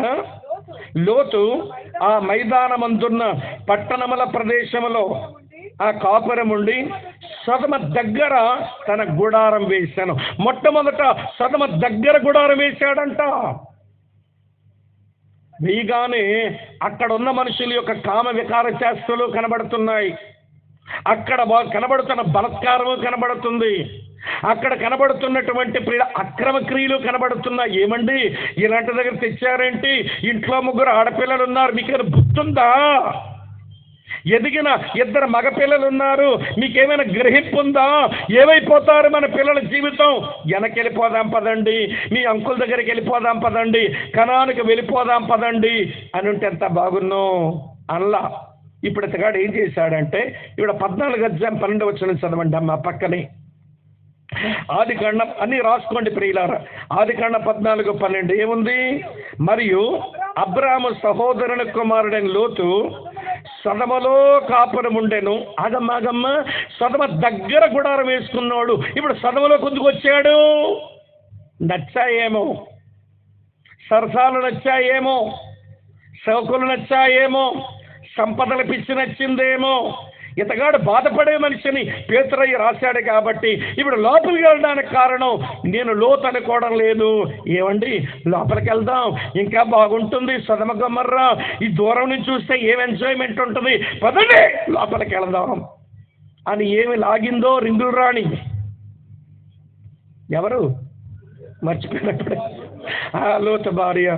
ఇక చస్తాన కొంతమంది అమ్మల వెనకాల అయ్యగారులు ఎవడి వెళ్ళవలసింది. ఎందుకంటే రింగులు రాని కదా ఈ అమ్మ. నా మాట ప్రకారం జరగాలనుకుని కొంతమంది అక్కలు, మీరు మంచి అక్కలు దండం పెడతాను ఏమనుకోకండి, కానీ మీ దగ్గర కూడా ఉంటారేమో రింగులు తిప్పే వాళ్ళు ఉంటారు కొంతమంది. అసలు భర్త ఏమో వాడు పప్పెట్ అంటే తెలుసా? తోలుబొమ్మ అన్నమాట. ఈవిడ చెయ్యి లోపల ఉంటుంది, ఆ తోలుబొమ్మను ఆడిస్తూ ఉంటారు అన్నమాట. కొంతమంది అక్కలు ఉంటారే భర్తను తోలుబొమ్మని చేసి మొత్తం తోలుబొమ్మ ఆట ఆడించి మొత్తం ఆటంతా ఈవిడది, ఆడు ఊరికే బయటకు కనబడుతున్నాడంతే. మొత్తానికి లోపలికి పోయారు. లోపల పోయిన తర్వాత ఏమండి ఎంత భయంకరంగా ఉందేంటండి ఈ పట్టణం. ఇది కరప్టెడ్ సిటీ అండి. ఇక్కడ ఉన్న మనుషులు ఏం మనుషులు అండి, వికెట్ పీపుల్ అండి. ఎక్కడ ఉంటే మనకేదో ప్రమాదం వచ్చేలాగుంది, పదండి వెళ్ళిపోదాం అనాలి కదే. ఆడకూతురువి 3 ఆడపిల్లలు కనలేదా నీవు? 2 కొడుకుల్ని కనబడడం లేదా? ఏం చెప్పలా. ఇప్పుడు ఏం జరిగిందో చెప్తాను వినండి. 19వ అధ్యాయం 1వ వచనం చదవండి అమ్మా. సొదొమ దగ్గర గుడారం వేసి సొదొమ లోపలికి వచ్చి గుడారం వేసుకొని ఆ సాయంకాలం మందు ఆ 2 దేవదూతలు సొదొమ చేరినప్పటికీ లోతు సొదొమ గవిని యొద్ద కూర్చుండెను. గవిని యొద్ద కూర్చునే వాళ్ళు తీర్పరులు, గవిని యొద్ద కూర్చునే వాళ్ళు పెద్దలు. అంటే వీళ్ళ ఆయన గారు ఏమైపోయారంటే ఆ సొదొమ గొమొర్రా మనుషులకు న్యాయం తీర్చే పెద్ద మనిషి అయిపోతే. ఏమండి మీకెందుకండి రాజకీయాలు, మీకెందుకండి వాళ్ళ మధ్యలో పెద్దవడం? వాళ్ళకి మీరు చెప్తే వింటారా? వీళ్ళేమైనా బాగుపడతారా? మీకెందుకండి అనవసరం, వచ్చేయండి వెళ్ళిపోదాం అనవలసింది పోయి అసలు దొరికిందండి. Praise the lord. ఏం దొరికింది మీకు? సదవకి నాయకరకం చేసే భాగ్యం దొరికింది. మీరు లీడర్ అయిపోతారు. ఇక్కడ మీరు లీడర్ అవ్వండి. మొత్తానికి లీడర్ అయ్యాడు. ఇక్కడ ఉన్నారా లేదా మీరు? సదమ దగ్గర నుంచి సదమ లోపలికి వచ్చి సదమ గమని యొద్ద నాయకత్వం చేసే మనిషి అయిపోయాడు. ఇంకా చెప్తాను, అర్థమవుతుందా? ఏంటలా ముఖాలని బిడిసిపోయాయి? అమ్మా చెప్పండి. సదమ దగ్గరకు వచ్చి సదమ లోపలికి వచ్చి చెప్పండి. సదమ గమని యొద్దకు వచ్చి చదువుతాను 19వ అధ్యాయం. ఇప్పుడు చదవండి అమ్మా 6వ వచనం. లోతు వెలుపల ద్వారమునొద్దనున్న వారి దగ్గరకు వెళ్ళి తన వెనుక తలుపు వేసి, అన్నలారా ఇంత పాతకాన్ని కట్టుకోకండి అంటున్నాడు. అంటే సదమోలతో బంధుత్వం పెట్టేసుకున్నాడు. ఇక ఏమండి, మన పెద్ద పిల్లకు ఆ సదమబ్బాయి నచ్చాడంట, మనం పెళ్లి చేసేద్దాం అంటే మొత్తానికి ఆ సదమోడికి ఇచ్చే కూతుర్ని పెళ్లి చేశాడు. మరి ఇద్దరు కూతుర్లకి ఏమో సదమోలతో ఎవరి సంబంధాలు కలిపేసుకున్నాడు. మొత్తానికి ఇప్పుడు సదమోలతో బంధుత్వం ఏర్పడింది కనుక వాళ్ళు ఏమని పిలుస్తున్నాడంటే, ఓయి బ్రదరన్, అన్నలార. ఎవర్రా నీకు అన్నలు? సదమోళ్ళకి ఎట్లా అన్నలు అవుతారు? చేసుకున్నావు నువ్వే. అమ్మ ఆలకిస్తున్నారా? ఇది ఏమిటి అంటే సంబంధం కలుపుకోకూడని వాటితో సంబంధం కలుపుకోవడం. సదమ దగ్గరకు, సదమ లోపలికి, సదమ గమని యొద్దకు, చివరికి సదమలో కలిసిపోయాడు. ఇది నాకేం అర్థమిస్తుందో తెలుసా? దేవుని పిల్లలమైన మనం ఈ లోకం సదమ లాంటిది. ఎలా ఉండమంటున్నాడో చెప్పనా? యాకోబు రాసిన పత్రిక 4వ అధ్యాయం 4వ వచనంలో రాసి ఉంటుంది. 4:4 వ్యభిచారుణులారా, ఈ లోక స్నేహం దేవునితో వైరమని ఎరగరా? ఎవడు ఈ లోకమును స్నేహించునో వాడు దేవునికి శత్రువగును. మీరు లోకమును స్నేహించకండి. వద్దు. లోక స్నేహం దేవునికి వైరం. మన లోకంతో స్నేహం కడితే ఇక మనం దేవుని శత్రువై కూర్చుంటాం. 1 యోహాను పత్రిక 2:16 యోహాను చెప్పాడు. ఇది మరొక లెవెల్ అన్నమాట. సదమ దగ్గర లెవెలు లోకంతో స్నేహం చేయడం, సదమ లోపలకు వెళ్ళిపోవడం. ఇప్పుడు చదివి లోకములో ఉన్నదంతయు 15 చదవండి. లోకమునైనను లోకములో ఉన్న వాటినైనను ప్రేమించకండి. ఇది సదమ లోపలికి వెళ్ళిన లాంటిది అన్నమాట. లోకం లోపలికి వెళ్ళిపోయి లోకాన్ని ప్రేమించడం. స్నేహించొద్దన్నాడు, ప్రేమించొద్దన్నాడు. చూస్తున్నారా? సదమ దగ్గరకు వెళ్ళడం, స్నేహం చేయడం. సదమ లోపలికి వెళ్ళడం, సదమని ప్రేమించడం. ఇప్పుడు యాకోబు మంచి మాట రాశాడు. 1 యాకోబు రాసిన పత్రిక 1వ అధ్యాయం 27వ వచనంలో చెప్తాడు. అదేంటో తెలుసా అండి? ఆ తండ్రైన దేవుని ఎదుట కనికరమును నిష్కలంకమైన భక్తి ఏదనగా దిక్కులేని పిల్లలను, విధవరాండ్రను ఇబ్బందుల్లో పరామర్శించడం, ఇహలోక మాలిన్యం అంటించుకోకుండా ఉండడం. గవని యొద్దకు వెళ్ళడం అంటే అంటించుకోవడం. ప్రియులారా, చివరి లెవెల్ ఒకటి ఉందిలేండి. ఏది? సదమతో కలిసిపోవడం అనేది ఉందే. సదమ దగ్గరికి వెళ్ళాడు, అది లోకమని స్నేహించడం. సదమ లోపలికి వెళ్ళాడు, అది లోకమని ప్రేమించడం. సదమ గమని ఎందుకు కూర్చున్నాడు, అది లోకమాలిని అంటించుకోవడం. ఇక 4వ అంతస్తు ఒకటి ఉంది చూడండి. అది రోమాపత్రిక 12:2 పౌలు చెప్తాడు. ఏమని చెప్పినాడో తెలుసా అండి? మీరు ఈ లోక మర్యాదను అనుసరించొద్దు అన్నాడు. ఇక లోక మర్యాదలో వెళ్ళిపోయామంటే లోకముని పిలగబట్టుకుని లాగేస్తుంది దాని కిందకి. అదే జరుగుతుంది చాలా మంది జీవితంలో. దగ్గరకు వెళ్తున్నారు, గుడారం వేస్తున్నారు, గవని ఎద్దుకు వచ్చుంటున్నారు, తర్వాత బంధుత్వాలు కలిపేసుకుంటున్నారు. అక్కడ సదమ గొమొర్రా, ఇక్కడ లోకం. ఇప్పుడు లోతు భార్యకు వచ్చిన ఇబ్బంది ఏంటనంటే, ఎందుకు ఆమె హృదయంలో అవిశ్వాసం అంటే సదమ మీద మోజు పెంచుకుంది, సదం మీద మనసు పడేసుకుంది. చచ్చేగిస్తే ఈ సరదాల్లోనే చచ్చిపోదాం, ఈ సుఖాల్లోని చచ్చిపోదాం, ఈ సుఖభోగాల్లోని చచ్చిపోదాం అనుకుని లోపల ఉన్న అవిశ్వాసాన్ని ప్రియులారా వదులుకోలేకపోయింది. అమ్మ అర్థమవుతుంది ఆ విషయం? వినండి ప్రియులారా, నేను అందుకే అంటాను, ప్రభువా నాకు నమ్మిక దయచేయమని ఒకడు అడిగాడే, యేసయ్య దగ్గరకు వచ్చి అడిగాడా? నమ్మితే నమ్మువానికి సమస్తము సాధ్యమే అని యేసయ్య అంటే, ప్రభువా అపనమ్మిక రాకుండా సహాయం చెయ్యి అని వేడుకున్నాడే. అలాగే దేవుని పిల్లలమైన మనం, ప్రభువా నాలో అవిశ్వాసము రాకుండా సహాయం చెయ్యి అని వేడుకోవడం మంచిది. లేకపోతే అవిశ్వాసం చాలా బలమైన పాపం. అసలు అన్ని పాపాలకి అదే మూల పాపం. అవిశ్వాసం అనే పాపం అన్ని పాపాలకి మూల పాపం. అది చాలా బలమైన పాపం. దానికి హెబ్రీ గ్రంథకర్త పెట్టిన పేరు సులువుగా చిక్కులు పెట్టేది అన్నాడు. అవిశ్వాసమే సులువుగా చిక్కులు పెట్టే పాపం. వినండి ప్రియుల, ఈ లోతు భార్యకు అవిశ్వాసాన్ని విదిలించుకోవడం రాలేదు, విశ్వాసాన్ని సంపాదించుకోవడం రాలేదు. మెట్టుక ప్రియులారా అవిశ్వాసమును అధిగమించలేక అనగారిపోయి కనబడతా ఉంది. అయిపోయింది. ఇక చివరి విషయం చెప్పి ముగించేస్తాను. చివరి విషయం ఏంటనంటే, మేము వింటున్నారా? ఎన్ని చెప్పాను ఇప్పుడు మీకు? ఆధిక్యతలు పొందిన ఆత్మీయత తెచ్చుకోలేదు, అవిశ్వాసమును అధిగమించలేక అనగారిపోయింది. మూడో విషయం ఏంటనంటే, అతి వేగంగా వచ్చే తీర్పును తప్పించుకోలేక అంతమైపోయింది. అతి వేగముగా వచ్చిన తీర్పును తప్పించుకోలేక అంతమైపోయింది. ప్రియులారా వినండి, ఒక దైవజనుడు ఇలా వర్ణిస్తే నేను విన్నాను.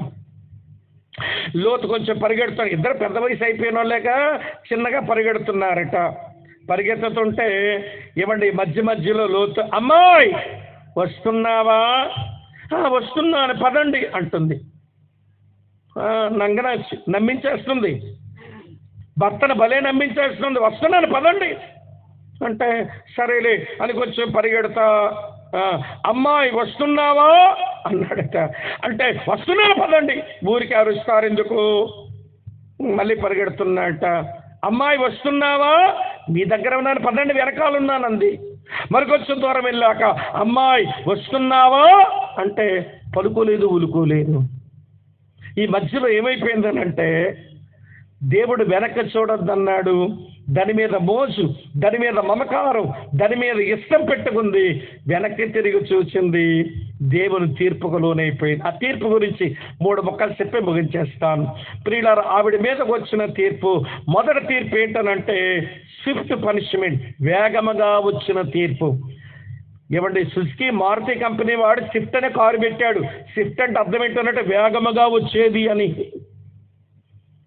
స్విఫ్ట్ పనిష్మెంట్, వేగముగా వచ్చింది తీర్పు, ఆలస్యం చేయలేదు. అందుకో మాట అన్నాను, దేవుడు ఆధిక్యతలు ఇచ్చినప్పుడు ఆత్మీయతలోకి రాకపోతే, మనలో ఉన్న అవిశ్వాసాన్ని మనం అధిగమించలేకపోతే, నీ కొరకు కాచుకుని ఉన్న నాశన కునికి నిద్రపోదు, వేగంగా వస్తుంది, వేగంగా వస్తుంది, వేగంగా వస్తుంది. వినండి ప్రియులారా, ఆలకిస్తున్నారా మీరు? మరొక మాట చెప్తాను, అది వేగంగా వచ్చే తీర్పు మాత్రం కాదు, తీవ్రంగా వచ్చే తీర్పు. తీవ్రంగా వచ్చే తీర్పు. ప్రియులారా, ముందు ఈ గోరు కొంచెం ఉప్పులాగా మారి, తర్వాత వేనొక్కటి ఉప్పులాగా మారుతుంటే, మండవక్క ముప్పులాగా మారుతుంటే కనుక పశ్చాత్తాపడే టైం వచ్చిందేమో. అట్లా గోరు వేని మండ అట్లా రాలా, అంతే అయిపోయింది, అంతే మొత్తం అంత ఉప్పు స్తంభం అయిపోయింది. అందుకే అది అతి తీవ్రంగా వచ్చిన తీర్పు అది. కొంతమంది ఏమనుకుంటారంటే, వింటున్నారా లేదా, చచ్చిపోయే ముందు ప్రభువా తండ్రి నాయనా దేవా, ప్రభువా తండ్రి నాయనా దేవా, ప్రభువా తండ్రి నాయనా దేవా, క్షమించేనాయనా క్షమించేనాయనా అని ప్రార్థన చేసేస్తాను, చివరిలో నాకు పాప క్షమాపణ వచ్చింది అనుకుంటారు. అబద్ధం. నీ మీదకు వచ్చే దేవుని తీర్పు అతి వేగంగా వస్తుంది, అతి తీవ్రంగా వస్తుంది. పశ్చాత్తాప టైం కూడా ఉండకపోవచ్చు. నాకు ఇది బాగా నేర్పించినాడు, ఒక సంఘటన చూపించి దేవుడు. మేము విశాఖపట్నం నుంచి వస్తున్నాము. అప్పట్లో చిలకపాలెం దగ్గర టోల్ గేట్ ఉండేది. అది దీపావళి, వింటున్నారా, దీపావళి రోజు అంటే సాయంత్రానికి దీపావళి జరుగుద్ది. మేమంతా విశాఖపట్నం నుంచి వస్తున్నాము. స్పీడ్ బ్రేకర్లు ఉంటాయిగా, స్లోగానే ఏమండి కార్ తీసుకొని మేము ఇంకా బయటకు వచ్చేబోతుంటే ప్రియులారా శ్రీకాకుళం నుంచి ప్రియులారు వెళ్తున్నటువంటి ఆ రోడ్లో ఏదో శబ్దమైంది, చుప్పమని ఏదో అనుకున్నాము. కానీ మనుషులంతా పరుగు పరుగును చేరుతుంటే ముందుకు వచ్చి కారు ఆపి అక్కడ వెళ్ళేసరికి వినండి ప్రియులారా, ఒక మనిషి లారీ ఆగింది, దాని పక్క నుంచి వెళ్ళిపోదాం, పిల్లలు దీపావళి సామాన్లు తెచ్చిపెట్టుకున్నాడు, ఆ బండికి దీపావళి సామాన్లు ఉన్నాయి, బాణసంచి అంతా ఉంది ఆ బండికి పెట్టి, మరి ఇంటికి వెళ్ళి త్వరగా పిల్లలకి ఇద్దాం అనుకున్నాడేమో. మొత్తానికి ఆ స్పీడ్ బ్రేకర్లు దాటుతుంటే ఆ లారీ పక్క నుంచి దాటుతున్నాడు, అది స్కిడ్ అయిపోయింది. మనోడేమో తిన్నగా వెనకాల టైర్ కింద పడిపోయాడు, బండి ఎట్లా జారింది, వెనకాల 2 చక్రాలు ఆ తలకాయ మీద పుచ్చుమని కొబ్బరికాయను పగలగొట్టినట్టు పగలగొట్టేశాయి. ఇప్పుడు అనుకోమన్నాడు రామకృష్ణని, ఇప్పుడు అనుకోమనండి ప్రభువా దేవా నా తండ్రని.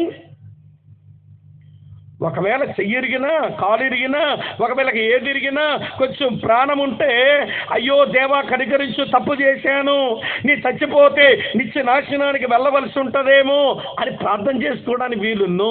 ఈ తలక ఎక్కడి నుంచి పచ్చిరైపోయిందండి, కన్ను కనబడలేదు, చెవి కనబడలేదు, పళ్ళు కనబడలేదండి, అవి ఎముక ముక్కలు లాంటివి కనబడుతున్నాయి తప్ప మొత్తం పచ్చడైపోయింది. నేను అలా చూస్తున్నప్పుడు, ఆ దీపావళి సామాన్లు చూస్తున్నప్పుడు ప్రభు అంటున్నాడు నాతో, స్వామి చూసావా, కొంతమంది పశ్చాత్తాపడడానికి ఆలస్యం చేస్తుంటారు, చివరి గడిలో క్షమించమని అడిగేస్తానులే అని అనుకుంటారు. క్షమించమని అడగడానికి టైం లేకుండా నా తీర్పు ఉంటుంది. కనబడిందా నీకు? ఆ రోజు నేర్చుకున్నాను, టైం లేకుండా దేవుని తీర్పు వస్తుంది. ఇక నోవే, ఇక దారే నీకు లేదు. కనుకనే ప్రియులు, దేవుడు అవకాశం ఇచ్చినప్పుడు నీ వెనకాల పడి పదే పదే మాట్లాడుతున్నప్పుడు నీవు మారకపోతే ప్రియమైన స్నేహితులారా, ఇక పశ్చాత్తాపడడానికి సమయమే లేని తీర్పు వస్తుందేమో. కనుక ఇప్పుడు 2 చెప్పాను. ఏం చెప్పాను? అతి వేగంగా వచ్చే తీర్పు, అతి తీవ్రంగా వచ్చే తీర్పు. ఏమంటే చివరి మాట చెప్తాను వినండి, చివరి మాట చెప్తాను వినండి. అతి వేగంగా వచ్చిన తీర్పు, అతి తీవ్రంగా వచ్చిన తీర్పు వినండి ప్రియులారా, అది ఎవరు తప్పించని తీర్పు. నోవే, ఎవడు తప్పించలేడు, ఎవరు తప్పించలేరు. కనుక ప్రియమైన స్నేహితులారా, దేవుని తీర్పుని ఎవరు తప్పించలేరు. అక్కడ ఎవరు మన మన మన తరపున ఏమంటే వత్తాసు పలికే వారు ఉండరు, మన తరపున ఎవరు ఒకళ్ళు తప్పించుకునే వాళ్ళు ఉండరు. కాబట్టి దేవుడు ప్రేమించి అవకాశం ఇచ్చినప్పుడే పశ్చాత్తాపంతో విరిగి నలిగిన హృదయాలతో వచ్చి మార్పు చెందాలి. సరే, చివరికి ఒక మాట చెప్పి నేను ముగించేస్తాను. సరే, లోతు భార్య దుర్గత అలా అయిపోయింది. ఆధిక్యతలు ఇచ్చినా ఆత్మీయత నేర్చుకోలేదు, అవిశ్వాసం అధిగమించలేక ఆమె ప్రియుల అణగారిపోయింది, అతి వేగంగా వచ్చే తీర్పు తప్పించుకోలేక అంతమైపోయింది. ఎక్కడతో ఆపేయాలనుకోవడం లేదు. ఒక మాట చెప్పి ముగించేస్తాను. అందరము చచ్చిపోతాం కదా. సరే, మొత్తానికి ఇప్పుడు లోతుకేమో అమ్మాయి వస్తున్నావా, అమ్మాయి వస్తున్నావా, అమ్మాయి వస్తున్నావంటే వస్తున్నాను పదండి అంది. ఇప్పుడు మాట్లాడదే అని వెనక తిరగాలనిపిస్తుంది. కానీ దేవుడు తిరగొద్దన్నాడు. నాతో ఇన్ని సంవత్సరాలు కాపురం చేసిన నా భార్య 3 ఆడపిల్లలు నాకు కనిచ్చింది, 2 మగపిల్లలు కనిచ్చింది, ఇంతకాలము కాపురం చేసింది. కానీ భార్య ఏమైందో తిరగనా అనిపిస్తుంది. దేవుడు అంటాడు వెనక్కి తిరగొద్దన్న మాట జ్ఞాపకం వస్తుంది. దేవుడేమో తిరగొద్దన్నాడు. ప్రేమ, మమకారం, ఇన్ని సంవత్సరాల దాంపత్య జీవితం తిరుగుదామనిపిస్తుంది. తిరగనా మాననా? మిట్టక ప్రియులారా, తిరగలేదు. దేవుని మాటకు విలువిచ్చాడు. దీని మనసు నాకు తెలుసుగా. అక్కడ గుడార వేస్తే లోపలికి పోయే వరకు ఏపుకు తినేసింది దుర్మార్గురాలు. లోపలికి వచ్చిన తర్వాత నేను పెద్ద మనిషినైతే జేజేలు కొట్టింది కానీ అని సరి చెయ్యాలా, చివరికేమో ఇందులో కలిసిపోయేలా చేసేసింది. ఇక ఏదో అయ్యుంటుందిలే అనుకున్నాడు. ప్రియులారా, ముందుకు వెళ్ళాడు. ఇప్పుడు చెప్తాను వినండి ప్రియులారా, ఆవిడే కానీ బ్రతికుంటే మిగిలిన 2 కూతుర్లు పాడు జీవితం మొదలెట్టుండే వాళ్ళ.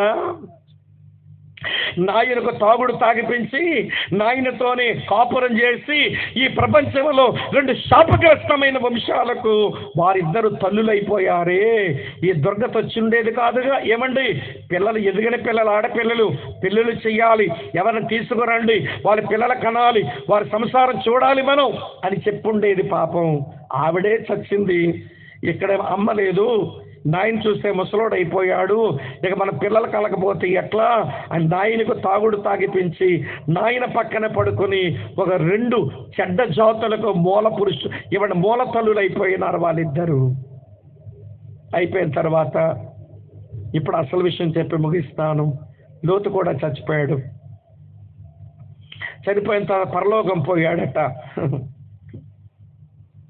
ఎలిన్ వైట్ అమ్మే రాసింది ఈ స్టోరీ. ఆమె రాసిన నోవెల్ నుంచి చెప్తున్నాను ఈ మాట. ఏమండి, ఆ పరలోకం పోగాని ఏమండి అందరిని చూస్తున్నాడట. ఆశ వచ్చింది, మా అంకుల్ ఎక్కడున్నాడో కలుద్దామని అడుగుతున్నట్ట. అబ్రామ్ గారు ఎక్కడున్నారు? మా అంకుల్ అబ్రామ్ అయ్య ఎక్కడున్నాడు? ఆ జనాల మధ్య ఉన్నాడయ్యా. దేవుని స్నేహితుడు, విశ్వాసుల తండ్రి, నమ్మినోళ్ళకి మాదిరి, ఒక మంచి యజమానుడు, ఆశీర్వదించబడినాడు, అక్కడ ఉన్నాడు. ఆ గుంపులోనికి వెళ్ళగానే అబ్రాము చూసి, లోతు చూసి దగ్గరకు వచ్చి, కుమారుడా నువ్వు రాగలిగావురా, నాకు చాలా సంతోషం, చాలా సంతోషం ఉందిరా, నువ్వు వచ్చేసావు, పరలోకం చేరుకోగలిగావు. నా కోడల పిల్లేదిరా, నా కోడల పిల్లేది? అంకుల్ ఆవిడ రాలేకపోయింది అంకుల్, ఇలా జరిగింది, ఏదో అయిపోయింది, వెనక తిరిగి చూడద్దని దేవుడు చూసి పాడైపోయింది, ఏమైందో నాకు తెలియదు అంకుల్. అట్లనా? 2 కొడుకులు ఉండాలి కదా, వాళ్ళైనా వచ్చారా, వస్తారా? వాళ్ళు వచ్చేదిగా లేదు అంకుల్. సొదొమ గొమొర్రాలు ఉండి అగ్ని గంధకాల కింద నాశనం అయిపోయారు అంకుల్. ఒరే 3 కుమార్తెలు ఉండాలి, వాళ్ళకి పెళ్ళిళ్ళు చేసుంటాం అనుకున్నాను. ఆ ముగ్గురు అల్లుళ్ళు, ఈ 6 ఎవరైనా వచ్చారా ఇక్కడికంటే? లేదంకుల్.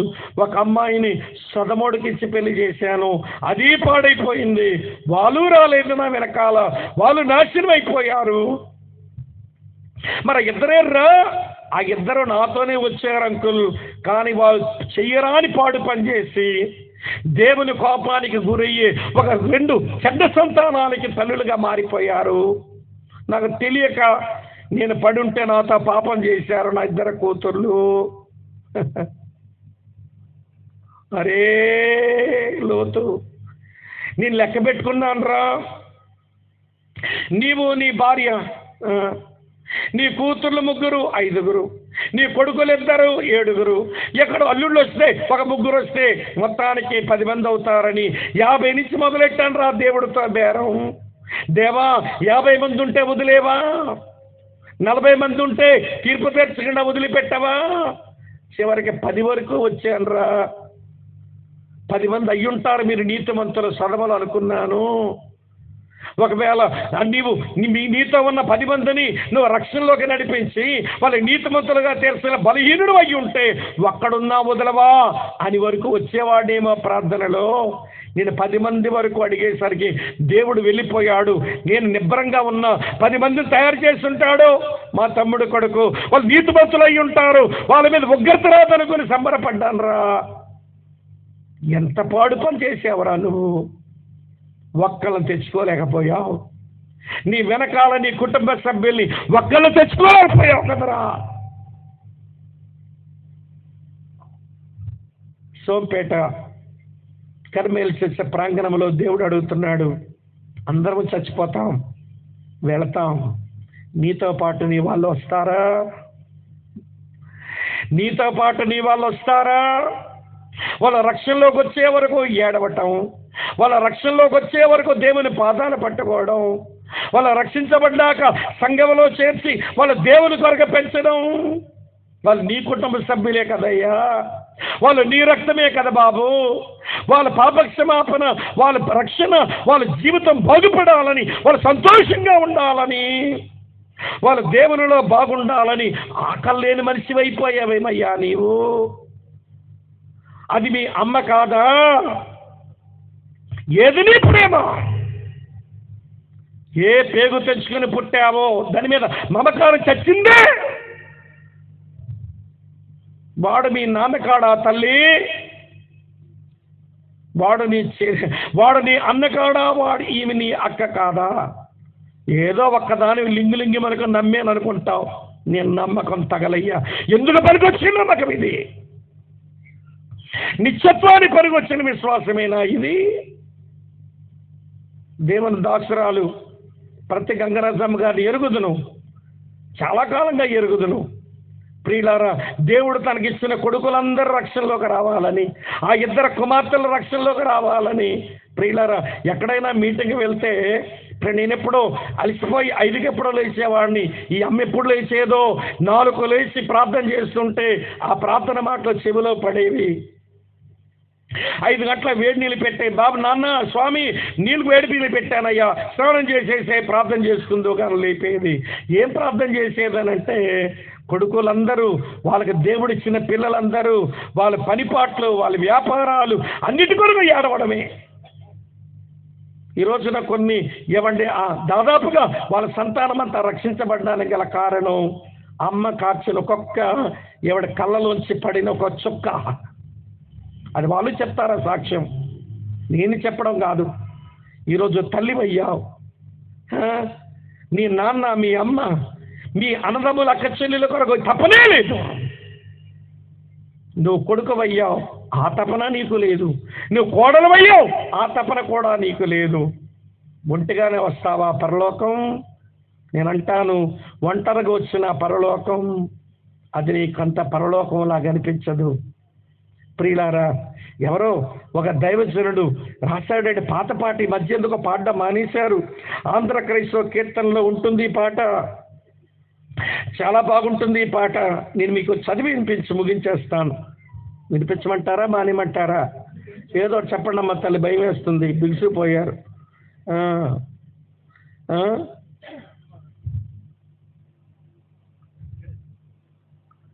ఎంత అద్భుతమైన పాట. నేను మీ కొరకే చదువుతాను, చూడండి ప్రియులారా. మీ కొరకే చదువుతున్నాను ఈ పాట. నేనే పాడలేను, గొంతుకి ఇప్పటికి అరిగిపోయింది, పాడలేను, కానీ చదువుతాను మీ కొరకు. ఒడ్డు చేరి నీ ఎదుట నిలిచినప్పుడు రక్షక, సచ్చి నేను ఆ ఒడ్డుకు చేరి నీ ఎదుట నిలిచినప్పుడు రక్షక, ఒక ఆత్మనైనా తేక సిగ్గుపడిపోదునా? ఒక ఆత్మనైనా నేను రక్షింప యేసువా, ఒట్టి చేతులతో నేను దర్శించుట నాకు తగునా? ఆత్మల యందు వాంఛలేక సోమరులై కాలమును వ్యర్థపరుచు వారానాడు చింతతోడు నిల్చురు. ఆ రోజు చింతే నీకు పరలోకంలో. యేసువా, నా స్వరక్షణ నిశ్చయమైనదే, అయినా ఫలితంబు చూడ కష్టపడకపోతేనే నా రక్షణ నిజమైందైతే, నేను పొందిన రక్షణ చేత అది సత్యమే అయితే, మరొక ఆత్మ కొరకు కష్టపడకపోతేనే కాలమెల్ల గడిచిపోయిన్ మోసపోతేనేనయ్యో. గడిచినట్టు కాలమైతే ఏడ్చినా రాదు కదా కాలం. కాలమెల్లా గడిచిపోయింది, మోసపోయానయ్యయ్యో. గడిచిపోయిన కాలమైతే ఏడ్చినాది రాదు కదా అంటూ పిలిపిస్తున్నాడు. భక్తులారా, ధైర్యముతోడా లేచి ప్రకాశించండి, ఆత్మలెల్లా యేసునొద్ద చేరునట్లు చెయ్యండి. దేవుని గట్టిగా స్తోత్రం చెబుదామా? ఎంత బాగుందండి ఈ పదము. భక్తులారా, ధైర్యంతోడా లేచి ప్రకాశించండి, ఆత్మలెల్లా యేసునొద్ద చేరునట్లు చెయ్యండి. ఎంతకంటే ఏం చెప్పమంటారు చెప్పండి? లోతు భార్యను జ్ఞాపకం చేసుకొనండి. ఆ కుటుంబంలో విచారకరమైన ఛాయలు అనుభవిస్తున్నాయి. సిగ్గుతో ప్రియులారా ఉండవలసిన గడియలు వచ్చేసినాయి.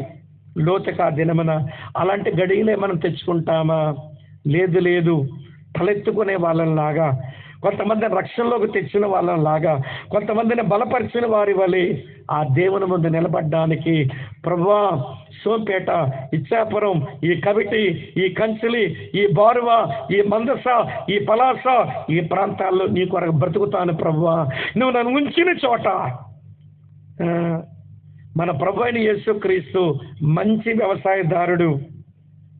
వింటున్నారా? ముగించేస్తున్నాను, అయిపోయింది. మన ప్రభు అయిన యేసుక్రీస్తు మంచి వ్యవసాయదారుడు. ఆయన చేతిలో రాజ్య సంబంధులమైన మనము విత్తనాలము. ఈ వ్యవసాయదారుడు, ఈ రైతు ఇసిరేస్తున్నాడంటే గింజల్ని, పడిన ప్రతి చోట ఈ గింజ మొలిచింది. పడిన ప్రతి చోట అది ఫలించడానికి అది పెరిగింది. కనుక ఈ రాత్రి ప్రభువా, నేను నీ రాజ్య సంబంధనైతే ఎక్కడ నన్ను విసిరేద్దామనుకుంటా, విసిరే. విలియం కేరీని సిరంపూర్కి, కలకత్తాకి విసిరేవు, బులిచాడే, ఫలించాడే.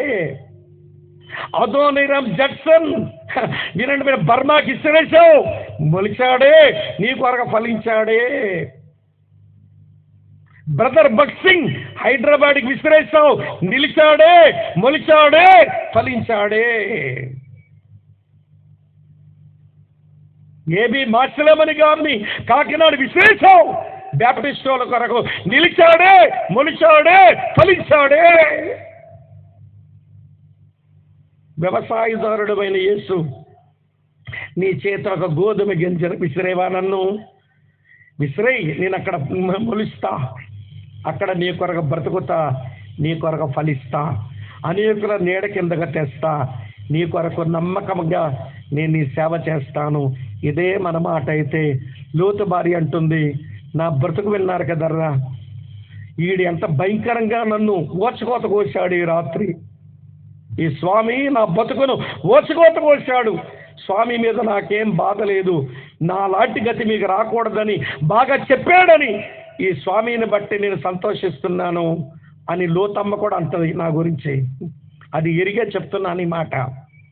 ఓ అబ్బాయి, స్వామి నా బతుకుని ఎంత బద్నాం చేయగలవో, నా బతుకుని ఎంత చీల్చి చెండాడేయగలవో, నా తప్పులను ఎంత బాగా చెప్పగలవో చెప్పయ్యే మనుషులకి. అలాంటి తప్పులు వీళ్ళెవరూ చేయకుండా బాగా బ్రతుకుతారు చెప్పే. కనీసం నా చావు ద్వారా, నా పత్రమైన జీవితం ద్వారా ఒక మనిషి అన్నా బాగుపడితే అదేనా నేను ఆనందపడతాను. ఆ నిత్యత్వపు నాశనములో కానీ చెప్పమండి అని అనిపిస్తుంది నాకు. అందుకని చెప్పేశాను. ఇక వంతు నీది. తీర్మానిస్తావా? ఆత్మీయత నేర్చుకో, అవిశ్వాసమును అధిగమించు. ప్రియులారా, తీర్పు నుంచి నువ్వు తప్పించబడు. అలాగా అనేకులను ఆ తీర్పు నుంచి తప్పించడానికి దేవుని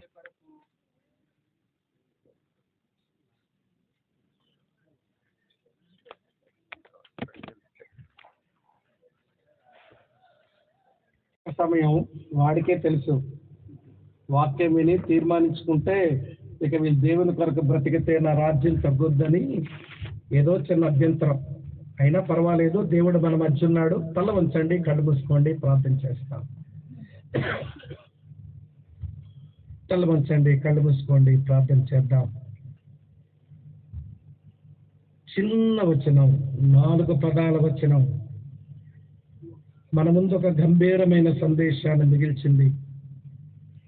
ఆమె లాంటి గతి ఎవరికే పట్టకుండా తన పెనిమిటి లోతు నిత్యత్వంలోకి వెళ్ళి ఒక ఆత్మనైనా నేను నా వెనక తీసుకురాలేదని సిగ్గుతో నిలబడిన వాడు అయి ఉంటే ఆ పరలోకం ఆయన పరలోకంలా ఉంటుందా? ఒడ్డు చేరి నీ ఎదుట నిల్చున్నప్పుడు రక్షక ఒక్క ఆత్మనైనా తేక సిగ్గుపడిపోదునా? ఆత్మల యందు వాంఛలేక బ్రతుకుతున్నాను. సోమరుడై కాలమంతా వ్యర్థపరుస్తున్నాను. ఇక నీ ముందుకు వచ్చినప్పుడు నాకు చింత తప్ప ఏముంటుంది ప్రభువా? ఏముంటుంది? కాలమెల్లా గడిచిపోతా ఉంది. నేను మోసపోతున్నాను. గడిచిపోయిన కాలం ఏడ్చినా మళ్ళీ తిరిగి రాదు కదా ప్రభువా. నీ కొరకు బ్రతుకుతాను. నేను మరణించే లోపుగా ఒక పాపినైనా నిత్యత్వానికి సిద్ధపరుస్తాను. సంఘానికి ప్రయోజకుడవుతాను. మా సావాసాలకు ప్రయోజనకరమవుతాం. మా కుటుంబాలకు దీవెనకరమవుతాం. అది ఒక తీర్మానం చేసుకుందామా?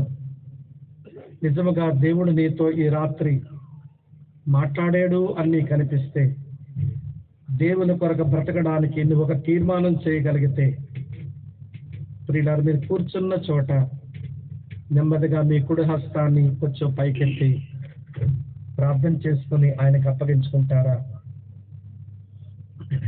అప్పగించుకుంటారా? వందనాలు సహోదరులు, వందనాలు సహోదరులు. ప్రభు మిమ్మల్ని బలపరిచి ఆయన కొరకు మిమ్మల్ని సాక్షిగా సాధనాలుగా వాడుకున్నగాక. ఇంకెవరైనా ఉన్నారా? చేతులు అలా చూపిన వారు ఉన్న పాటను లేచి నిలబడతారా? మీ కొరకే ప్రార్థన చేసి ముగిస్తాను. వందనాలు తల్లి, వందనాలమ్మా, వందనాలు తమ్ముడు, వందనాలయ్యా. ఇంకెవరైనా కూర్చున్నవారు ఒకవేళ అలానే కూర్చుని ఉండండి. ఒక పాట పాడతాను. ఆ పాటలోని మాటలు ధ్యానిస్తూ పాట చివరకు వచ్చేసరికి దేవుడు మాట్లాడితే అప్పుడైనా లేచి నిలబడి మిమ్మల్ని మీరు దేవుని సమర్పించుకోండి. ఆయన కొరకు బ్రతకడానికి సమర్పించుకోండి. ప్రాంతాల్లో సువార్త అందని గ్రామాలు ఎన్నో ఉన్నాయి. సంఘము లేని స్థలాలు ఎన్నో ఉన్నాయి. నశించిపోతున్న ఆత్మలు అధికమైపోతున్నారు మన చుట్టూ. ఒకవైపు మతమత్తులో మనుషులు పాడవుతున్నారు, మరోవైపు ప్రభు యొక్క సహాయాన్ని కోరుదామా? ఈ పాటలోని మాటలు ధ్యానిస్తూ కూర్చున్న వారు ప్రార్థన చేసుకుని అప్పగించుకోండి. ఒక నిలబడిన వాళ్ళు ధ్యానిస్తూ ఈ మాటలు మీరు తలంచాలని కోరుతా ఉన్నాను.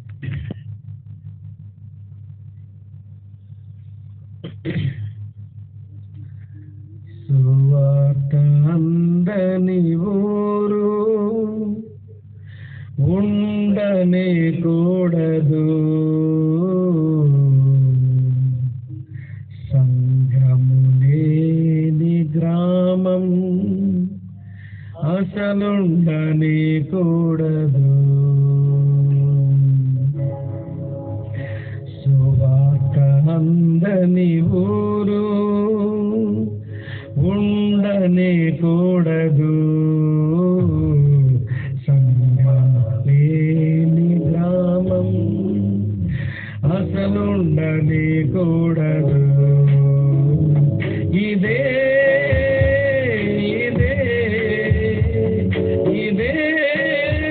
నా లక్ష్యం, ఇదే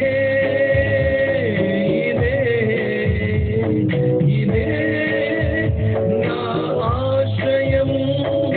సువార్త అందని ఊరు ఉండనే కూడదు, సంఘం లేని గ్రామం అసలుండనే కూడదు.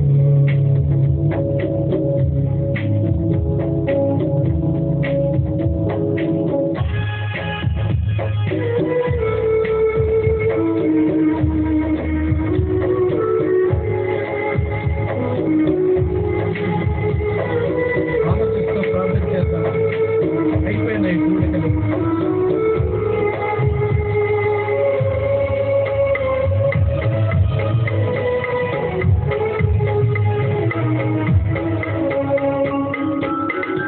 భక్తులైనా ఉంటాగాని ప్రభుని సేవను విడువను నేను.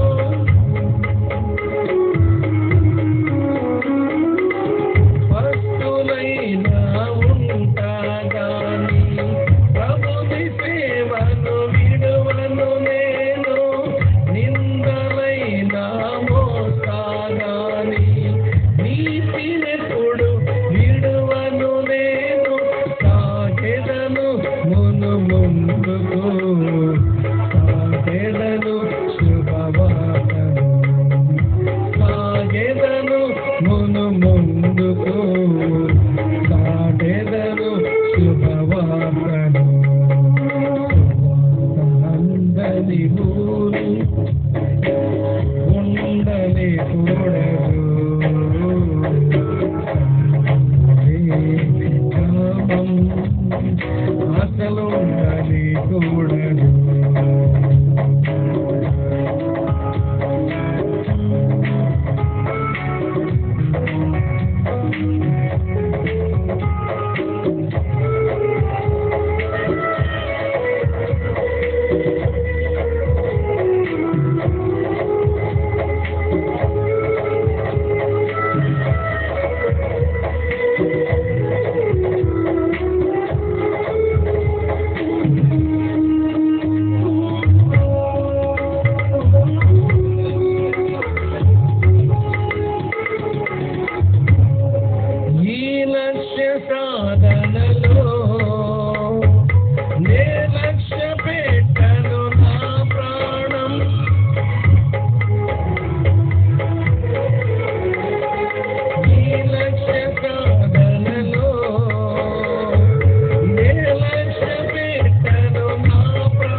ఉండనేకూడదు.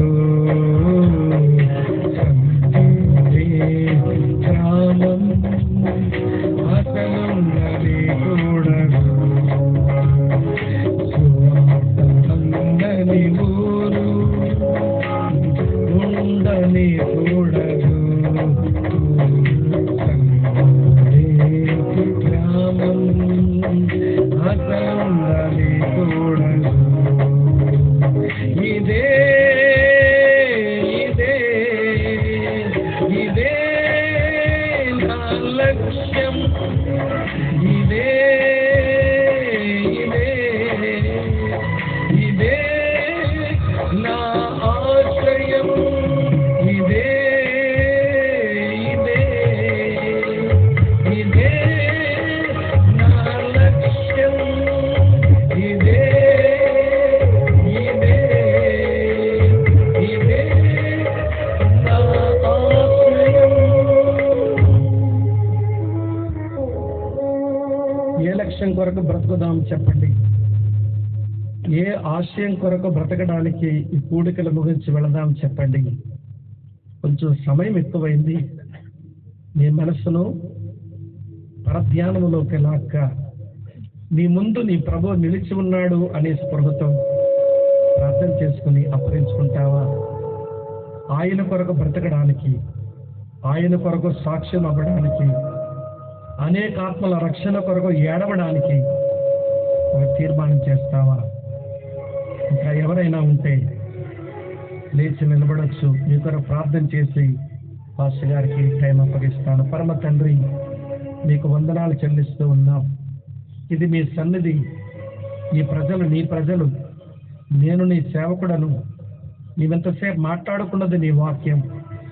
ఎవరి హృదయాలలో ఏ కార్యం చేయాలి అని మీరు ఆశించారో నాకు తెలియదు. లోతు భార్యను నా జ్ఞాపకానికి తెచ్చారు.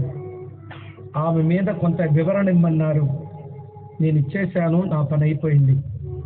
ప్రభుత్వం మీరు చేయవలసిన పని మిగిలింది.